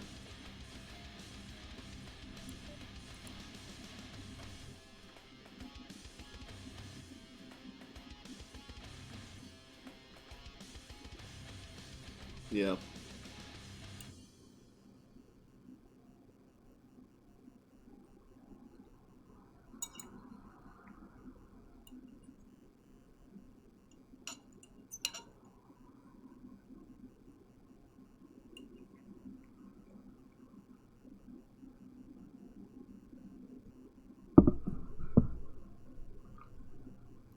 Mm.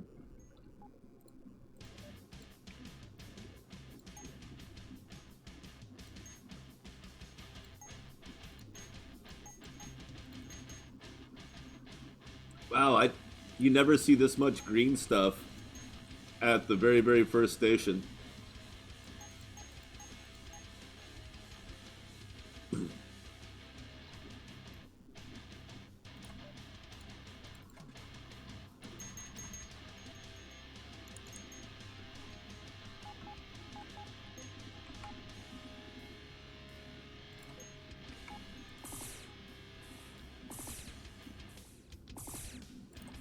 Okay, power is not an issue.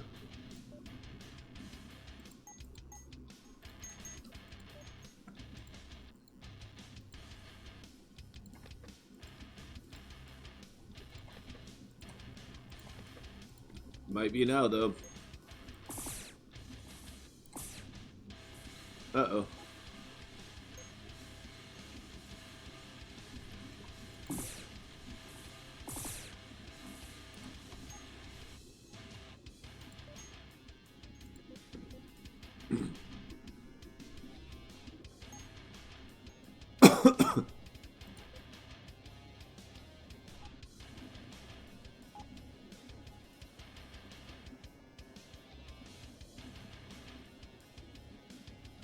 Nice.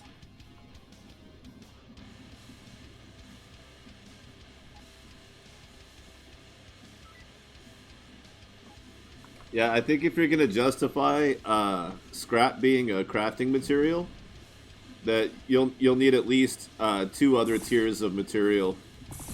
Otherwise, calling it scrap might sound weird to some people.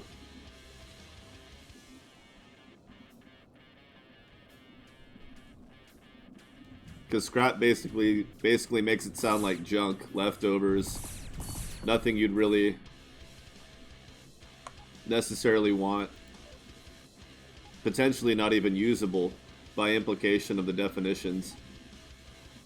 It's just leftovers.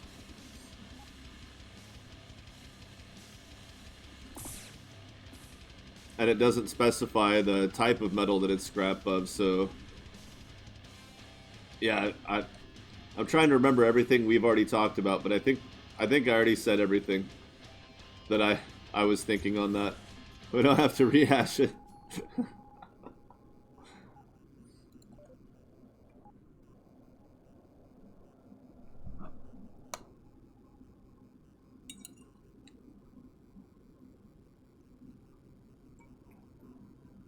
Mm.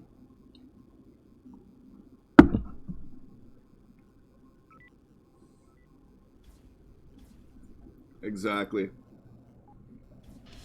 What do we have here? This could hurt. Nope, we're good.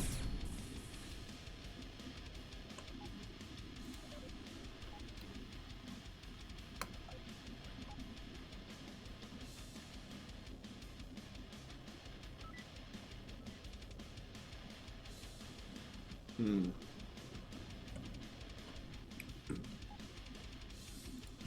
Yeah, because I was thinking if you're gonna call it scrap metal, then scrap and refined, they should be a modifier for each metal. So like a purity rating, right? Because like scrap gold, you would expect to have some copper mixed in with it, or some other kinds of conductors, or something. Refined gold, you would expect to be more pure, and then you have like, but that opens up and also demands a lot more complexity in your crafting recipes. So I can understand why you don't want to necessarily do that. Which is why I was thinking if you're gonna have the tier called scrap, the implication of scrap is basically next to garbage. So like you'd want at least 2 or 3 other tiers above that. Otherwise you would just call it like you would you might want something a little less severe on the bottom end of the spectrum of quality if you're only going to have like 2 or 3 different tiers.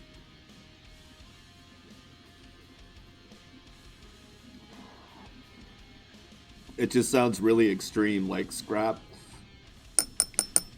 It's basically salvageable junk. Potentially salvageable junk. Like, a lot of scrap metal is alloys that you can't do anything with the scrap. Like, you have to do something with the whole alloy. It can't be melted down and cast. It has to be, you can only melt it down. You can only create the alloy. You can't remelt it afterwards and have a functional alloy again. So, like, if you have certain, I think it's certain tungsten alloys and, some of the stronger metals like that, like titanium alloy, once it's been worked and cut, you can't really rework it. It won't have anywhere close to the same properties. So the scrap of those materials, when the final product is made, the scrap basically is trash unless it can be cut into something else that's just already smaller.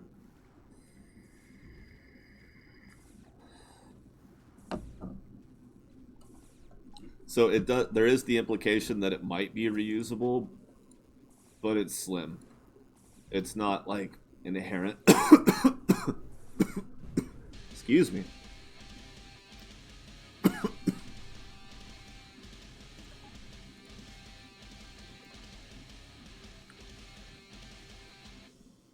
Whoa, that's definitely, and that too. And then we sell that. Oh, so close. Give me a job. Okay, that'll be somewhere else, but we can still do it. Green ore. Probably not going to find any of that for a while. There's 2 other civilian stations. Alright.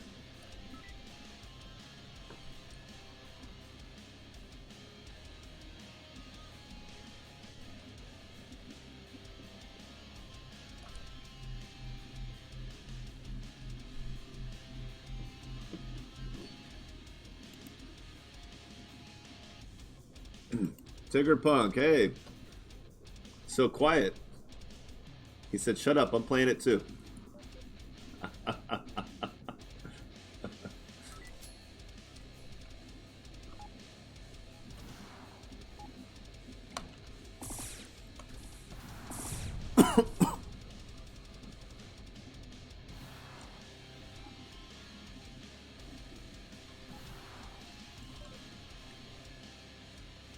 Oh, look at the missiles on the radar. Yeah. Hell yeah.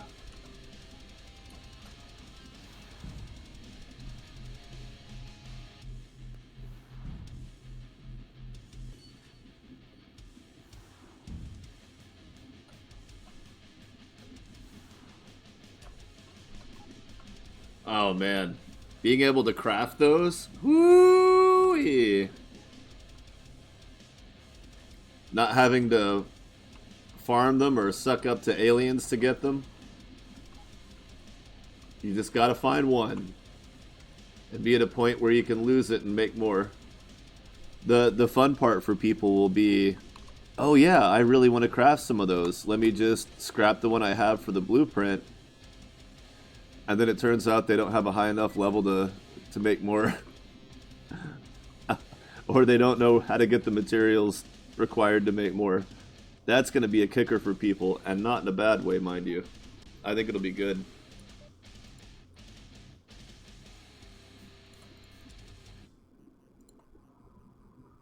Nice. Not going to worry about crew right now.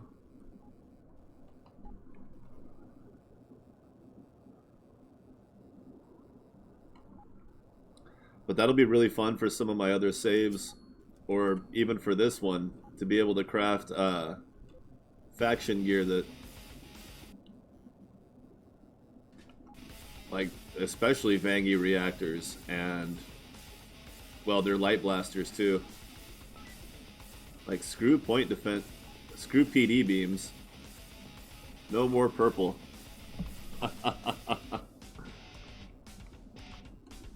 The second you get the chance, you just start crafting Vangie light blasters.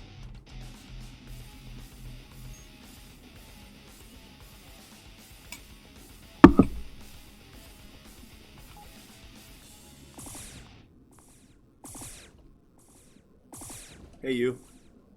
Hey.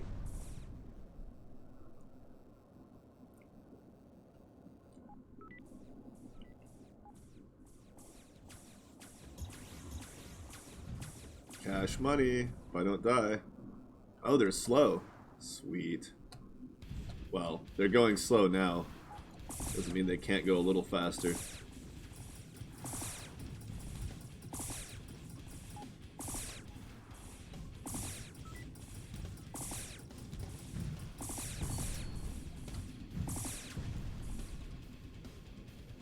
Huh.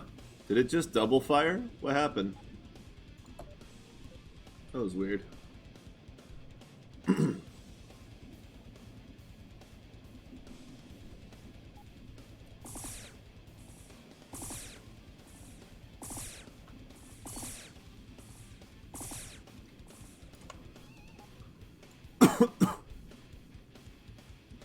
do need an engineer. No! No! Ah! Crap. Come back to me, shield.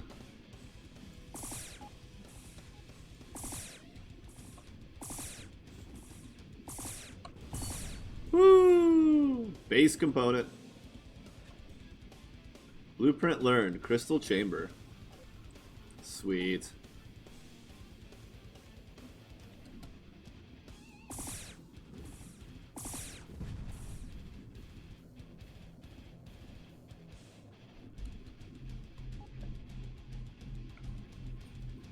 Where are these other two civilian stations? Joe Rodriguez. What do you got? Gunner. I don't have a gun back there yet, but like, just, you know, familiarize yourself with the controls. Learn how I do combat and move around, and we'll get you in there.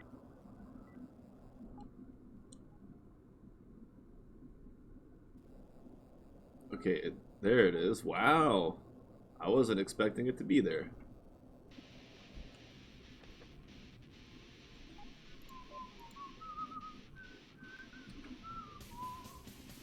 You have them. Oh, good. I'll do that.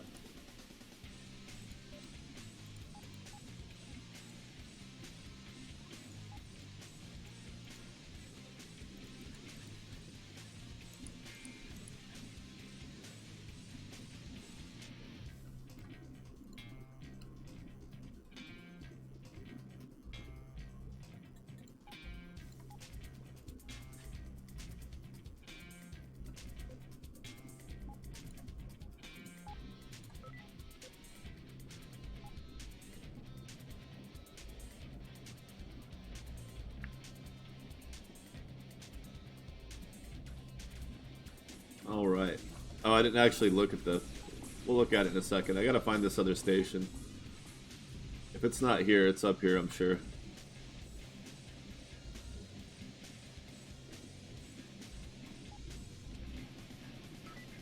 That's a gate.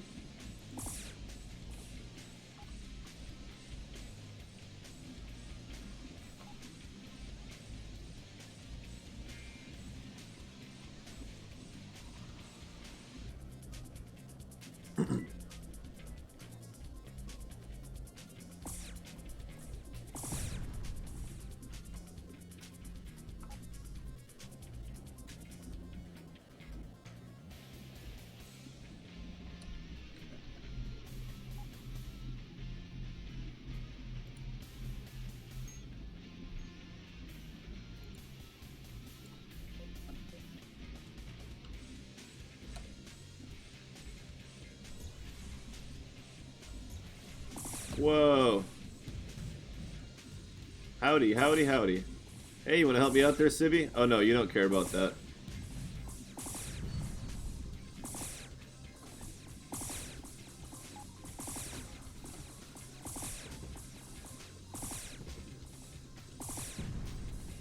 Okay.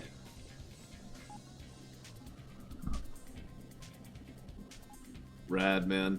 I'm so excited. Like, it's gonna be a while before I even get to do all the things I want to do, but I'm just like, yay!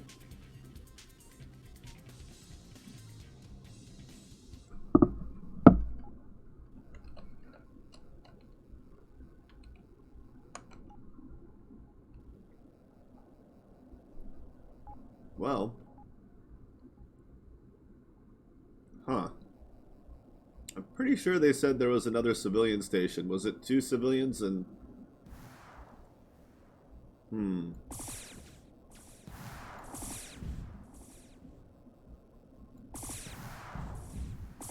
Damn it. Just hit them.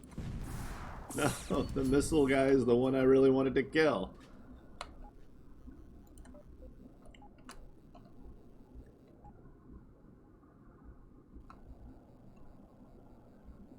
I read it as a 3rd civilian station and that the mining station wasn't on there, but I wasn't really paying that close of attention.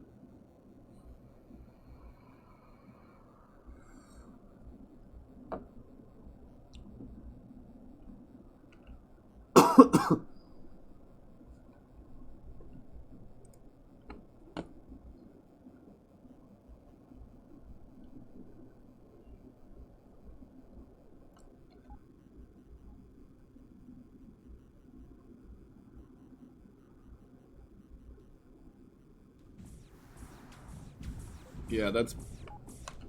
I didn't even consider that.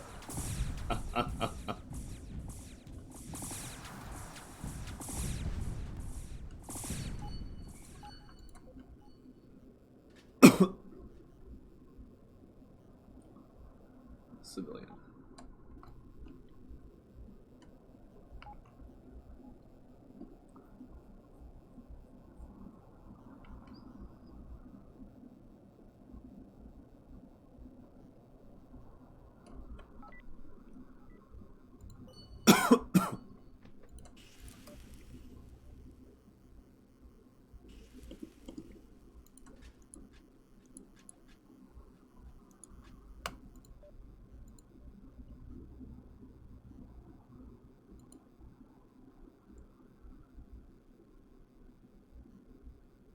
Oh. Really, really, really? Scrap metal and iron for base components. Base components and chips for an upgrade kit.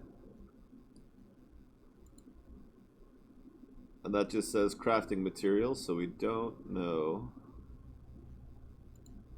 So this is our, okay, known blueprints. That's where they'll all be, okay.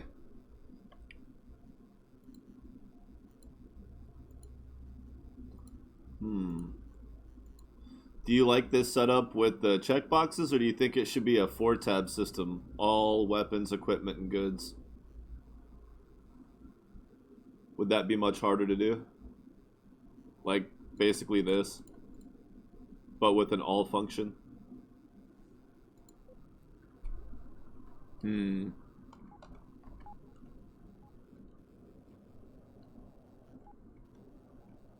I don't know. I'll probably keep them all checked all the time anyway, so I guess it depends on how thick the stacks get, really.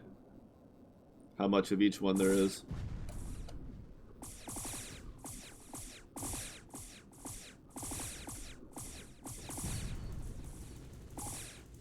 Ha! Sucks for you, my shield was already down. Oh wait. Crap!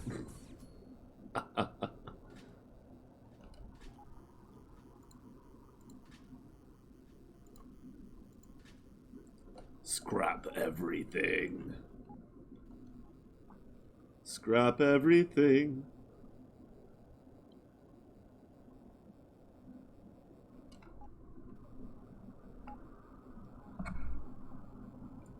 Including this music that's not playing for some reason.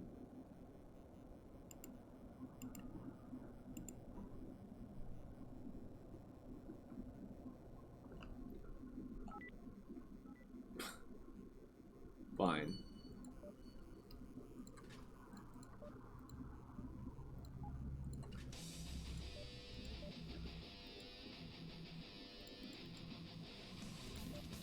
Wait. Uh-oh.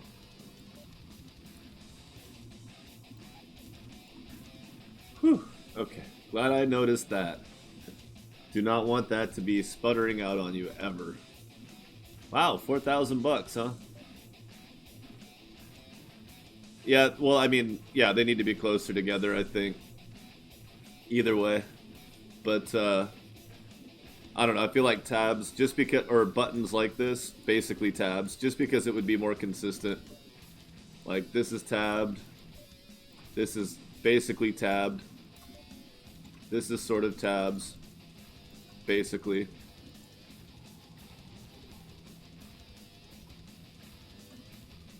Oh. Well, whatever.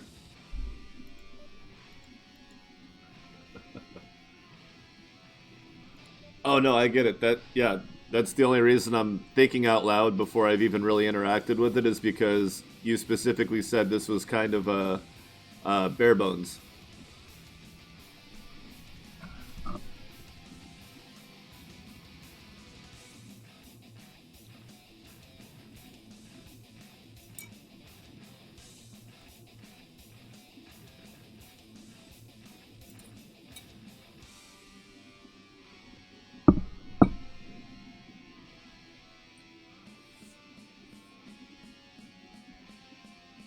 Quick enough, and you know, I mean, since I started a new game, I'm not gonna like.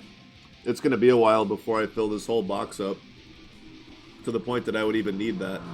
So, plus, yeah, it's all goods.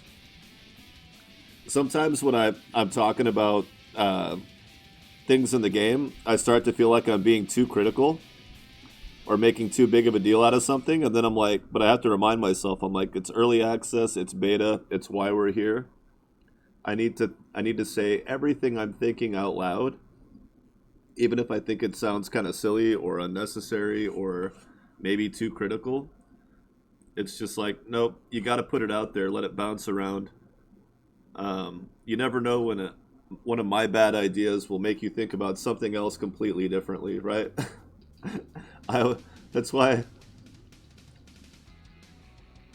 exactly.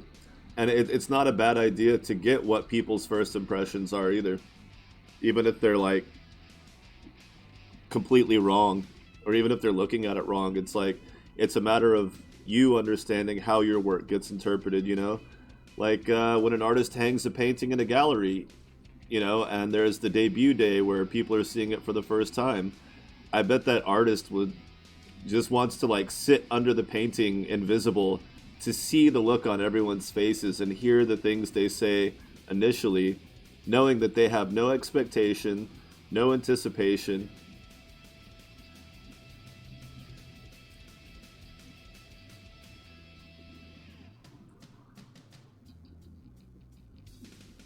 Oh, yeah, I mean, I'm sure eventually it'll sort by item level.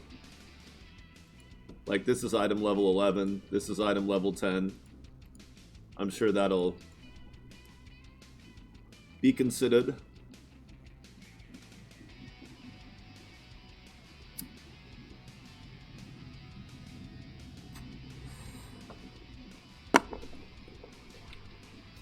All right.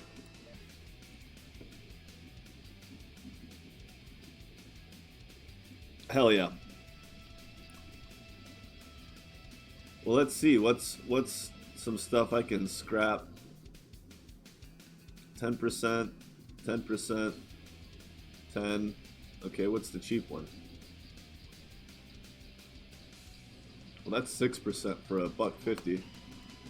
Okay, let's scrap that. Okay, nothing unlocked. Nope. So random scrapping's not really going to do anything, huh? Or is it just a percentage chance?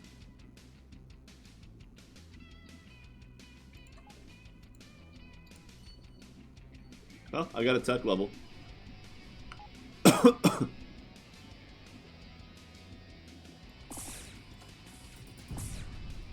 Transmitter. Do what now? Oh my.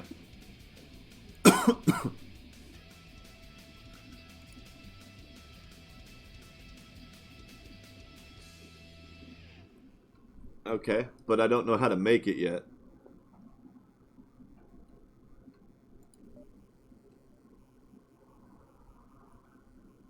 Oh, two of the same?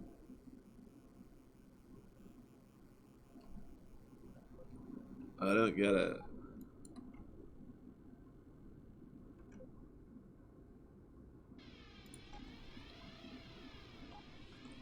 Oh yeah, I was gonna look. It is mining station. Wow. What a weird thing to overlook. I assumed the mining station wasn't on the list and that there was a third civilian station somewhere. Because I didn't read it thoroughly.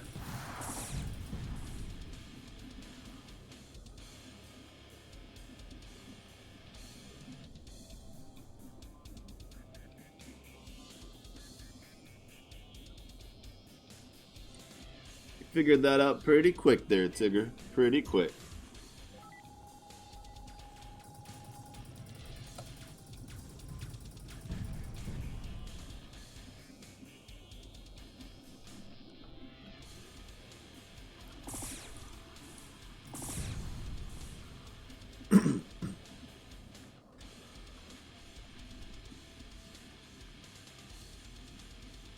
Ah, yeah. Pirates. We're in a pirate system. Oh boy. Oh, it's low level though, huh? Level 2 pirate system. Let's make some fucking money. That is exactly where I need to be. Won't get much out of the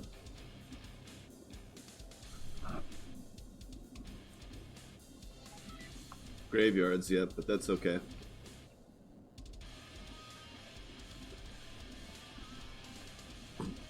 Yeah, I always thought of holocrons as being a little more mystical, like in Star Wars. I kind of had them grouped up like ancient relics, but like you had to get them from other people. I didn't think of them as like a technology anyone understood, like an actual data storage that people understood. I got tainted by other universes.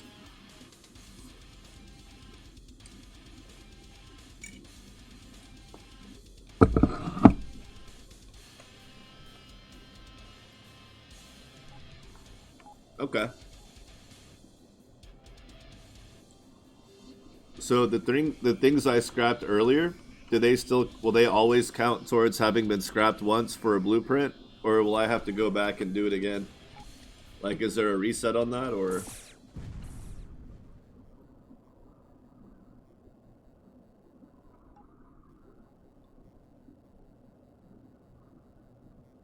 Okay. It doesn't have to be recent knowledge.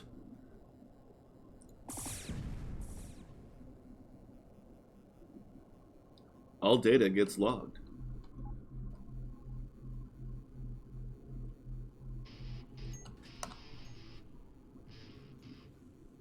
Oh shit, snacks.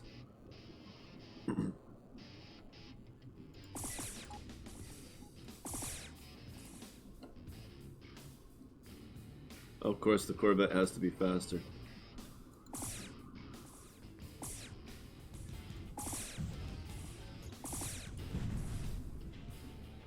Cool.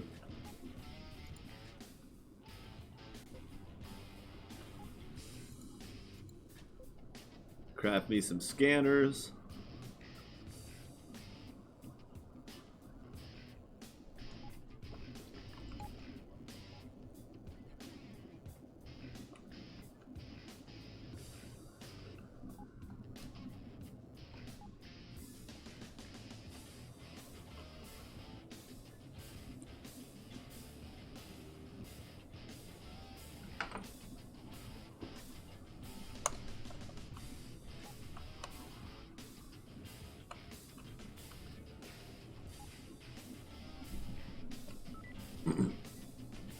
Steer clear.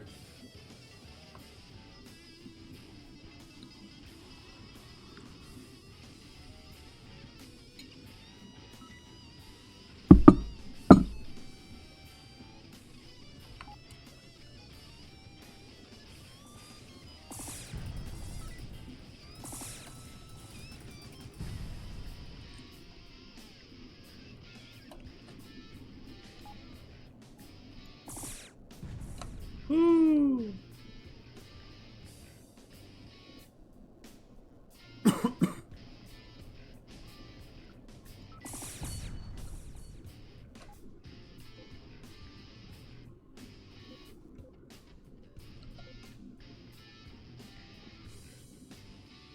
Okay, I guess either way it'll end up here, so let's do it.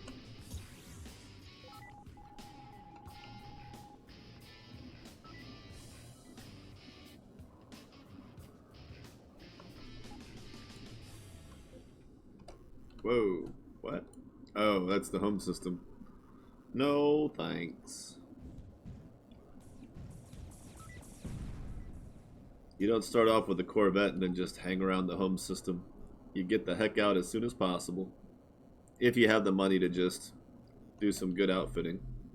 I just bought enough weapons that I could try to one-shot everything before it could get through my puny shields and ridiculously slow engines.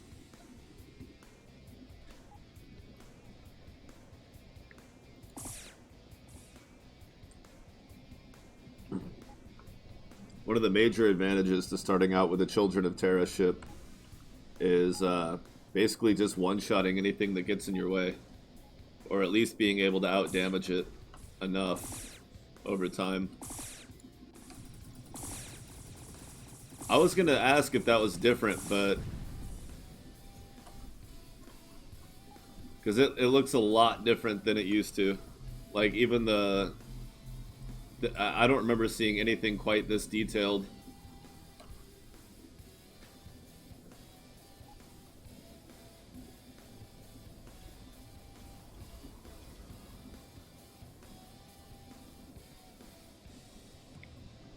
Yeah, it's the lines. They seem a lot more defined. Like there's a lot more, I don't know what to call it, like topography. There's a lot more definition here, so it gives it more of a 3D look.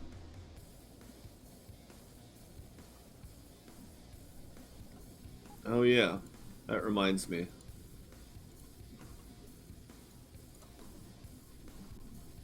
We're broadcasting in 720, right? Yeah.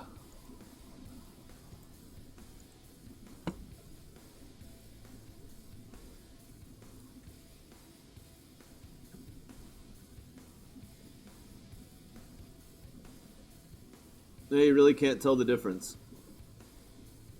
Can you? It looks about the same, right?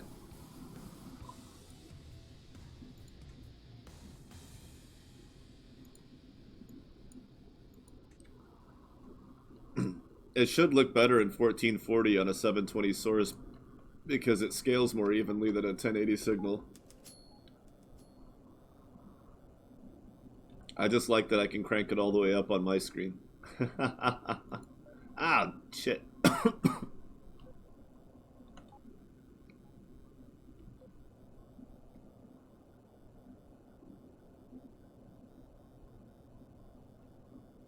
It's just hard to tell because the two monitors I'm using to watch the output of the stream, they're 1080, so I can't tell through those.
Damn, I wish I could unload these energy cells out here.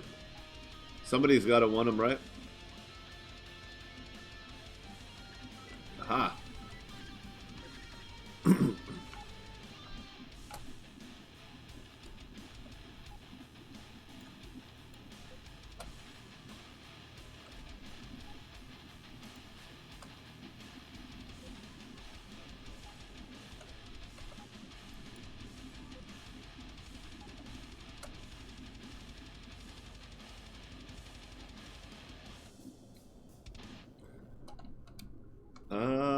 Let's go check out the merchant station real quick. I feel like we can do a little bit of good before unload all this cargo before we head into pirate hunting territory.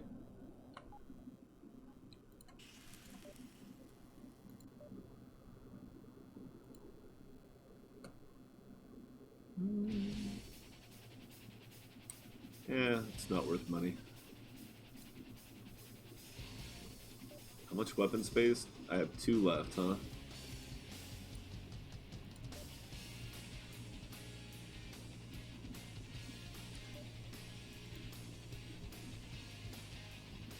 Torpedoes. Well, we're a long way off from any torpedoes.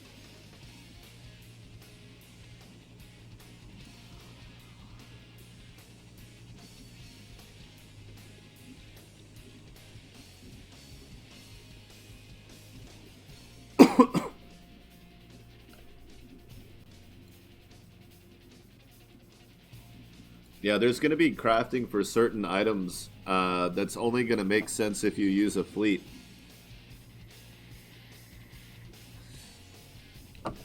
Because, like, if I want to craft heavy impulse drives, right? Why would I kill 2 of them to make 1 unless I'm going to make 3? And I already have the materials on hand, so it's worth 2 to be able to make 3 to outfit 3 or more ships. I mean, of course, there'll be other ways to get blueprints, but...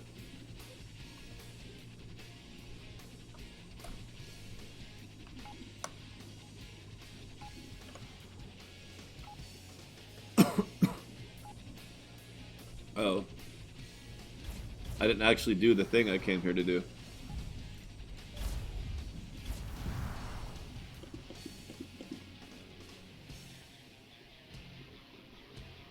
Oh, that too. That makes sense.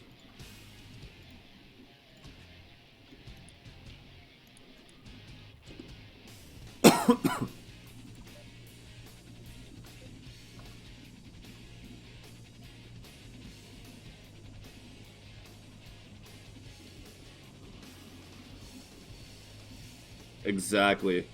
Vang E reactors. Oh, civilian system, huh?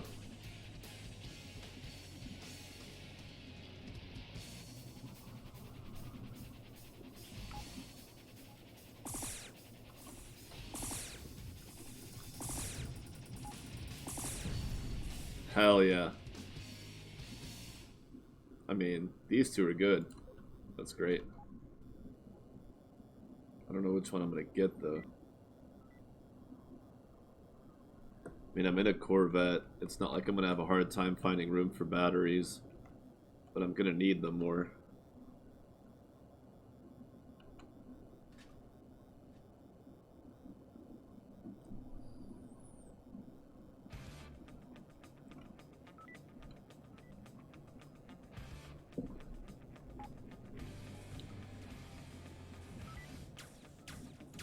Damn it, civilian, you're attacking my bank account.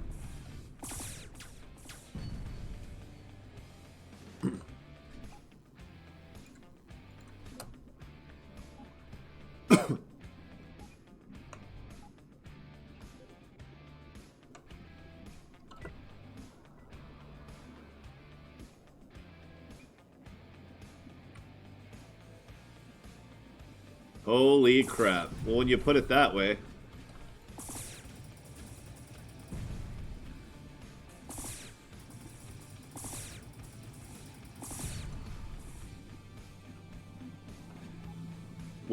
Wait. Like, any ship?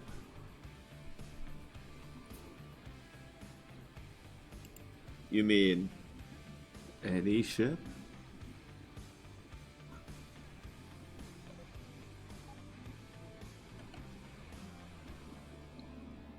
I know a lot of unique ship lovers that are going to be waiting for an answer on that. um, Especially those of us that have always dreamed of having a fleet of Lao shoes. I know if Nova ever takes on anything to do with fleets, it's going to have to be more lace wings.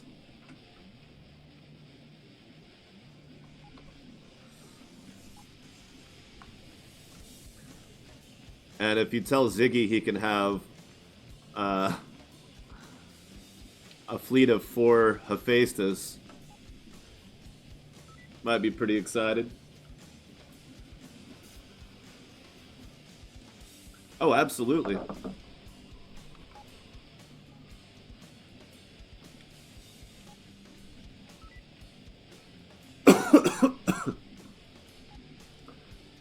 The Garaki?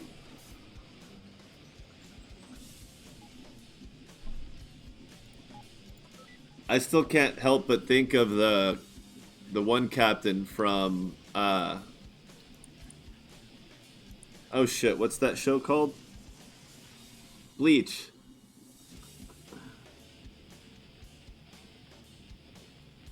There's the Captain Garaki, the guy with the spiky hair and the bells at the end.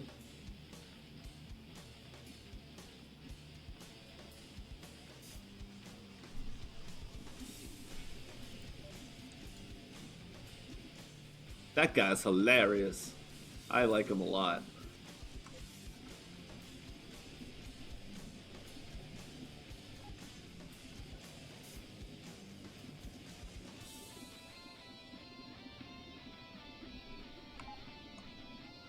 There's the gate.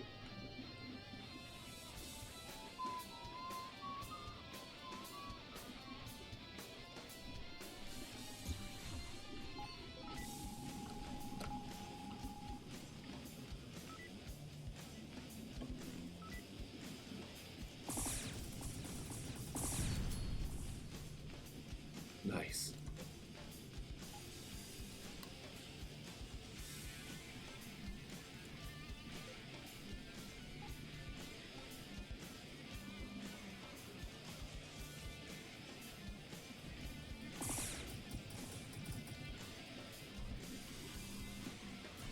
Come on, keep up. The whole point is that the point defense thing takes you out while I'm on my way to kill something else.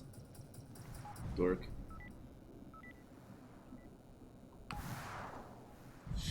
You're gonna steal my kill. Don't steal my kill. Thank you. Hey, don't shoot me either.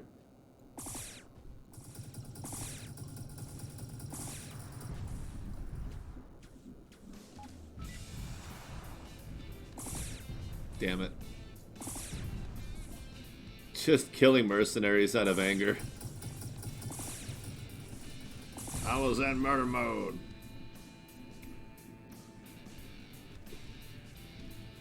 Oh, hell yeah. Ooh, super component.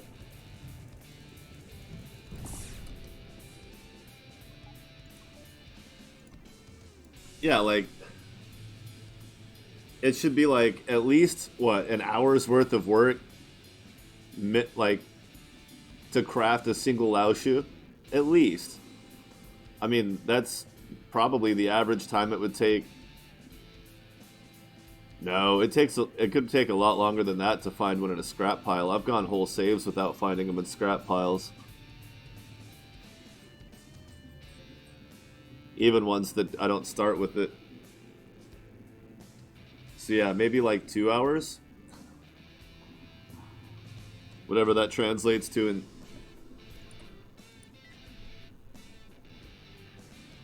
Blueprint for light laser.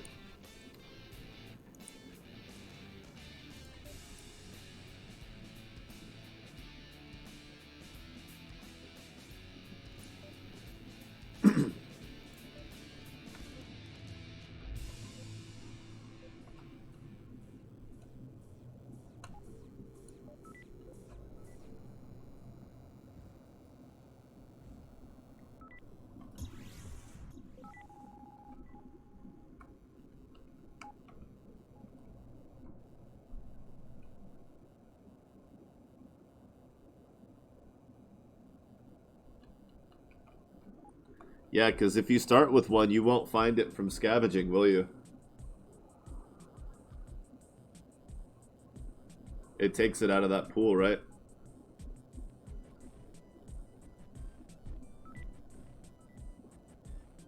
Oh, okay. So it's still in there. Okay. Don't do anything else until you fight the Ravager, because if it kills you, it's just more stuff you have to do twice. Oh, crap. Thank God for that point defense turret, but it's not gonna help me win the fight, that's for sure.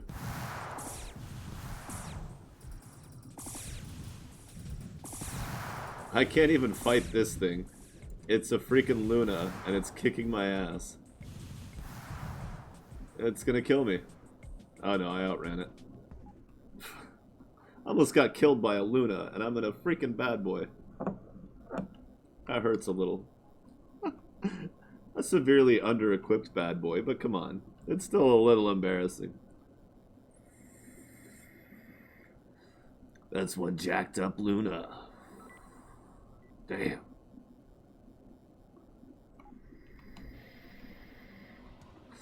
It's still on me. Like, I probably shouldn't stop for this.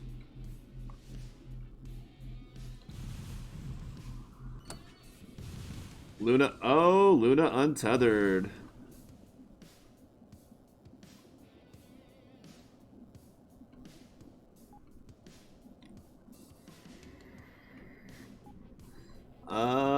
That's new.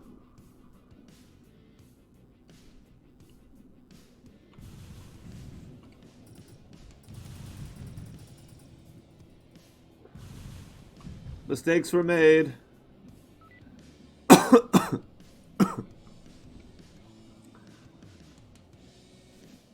Is he gonna warp out if I go into the dead zone?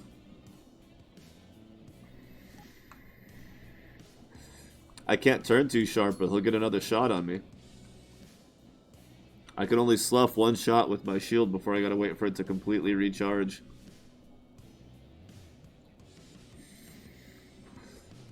That's one badass Luna.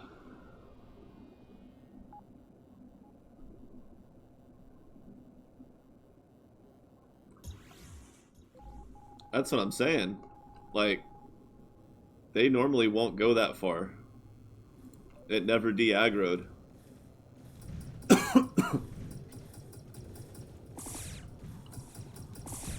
Damn it.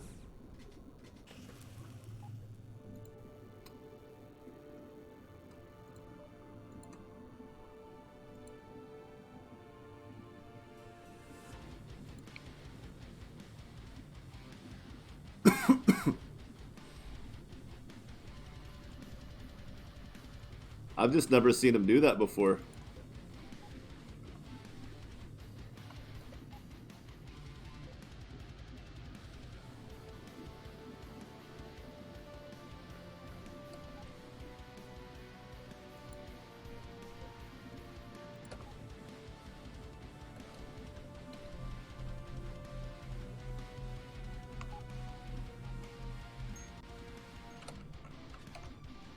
I don't think I've ever seen a Guardian go that far away from the Ravager.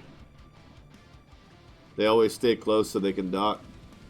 Maybe, is it because of my level? Because I'm so much lower level that it was willing to go farther without de-aggroing? If it's because of my level, then no. I would say keep it that way, because that makes sense. But if they're untethered for some other reason...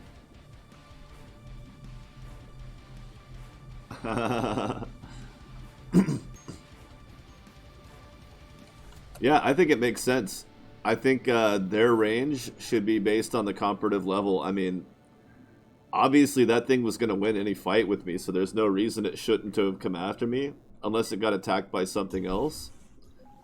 But, I mean, okay, I guess if it's going to do that, though, then the Ravager should keep up with it as well. You did say eventually Ravagers would hunt you over the whole system, so I think they should have an OR gate, and their logic should be OR. If either the Ravager or any of its Guardians keep aggro on you, then it overrides their own de-aggro. So you only need, if one of them aggroes you legitimately, then it kicks them all into aggro mode. That way they'll hunt you together. But you'll also want them to have a relative range to each other so that they don't spread out, because, you know, they could get attacked. You know, in the other save, I beat a Ravager because a donkey got involved and took my side to start with. They eventually got killed, but I'm sure they would have turned on me, given the chance. Ava, wow. Go you. On the other hand... Wow. Yeah, we're gonna keep the range. 51. Sorry, Joe. I thought we had an opening here. Oh wait. We do. Yeah, we'll put some extra range on that. Match them up. Make sure there's not something better.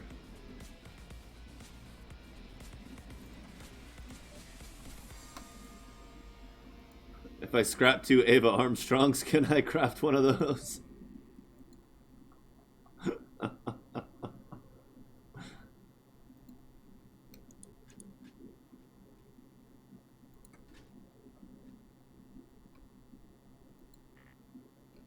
Oh.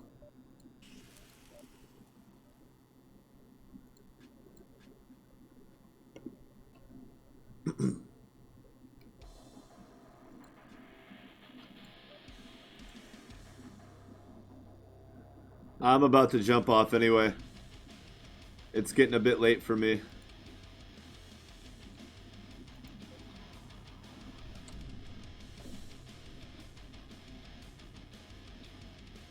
Did he already jump off?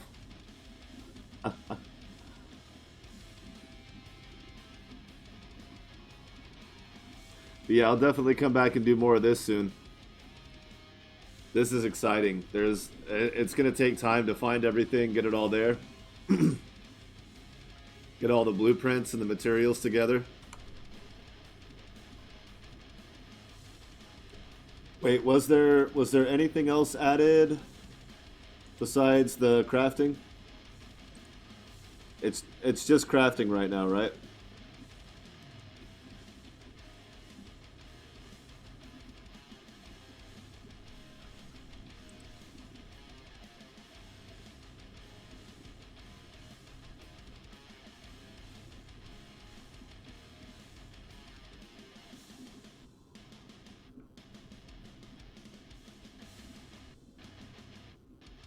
Cool.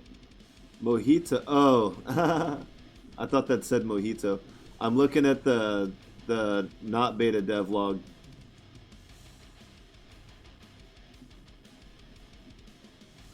It's very exciting.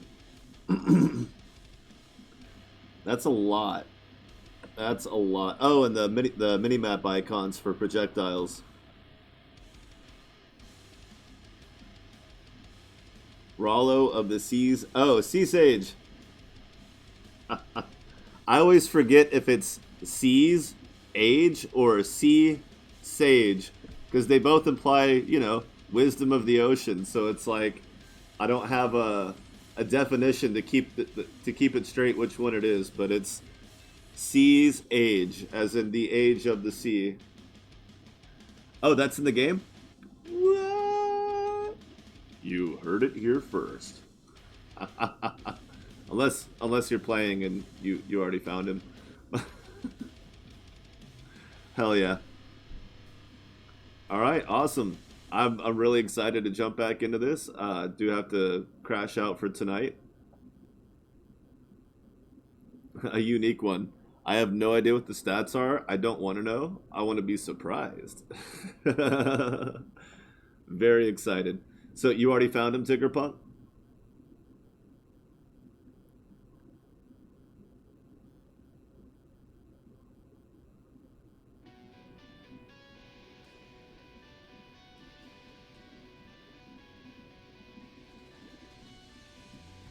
Oh, neat. I didn't even notice. I thought that was all part of the same one.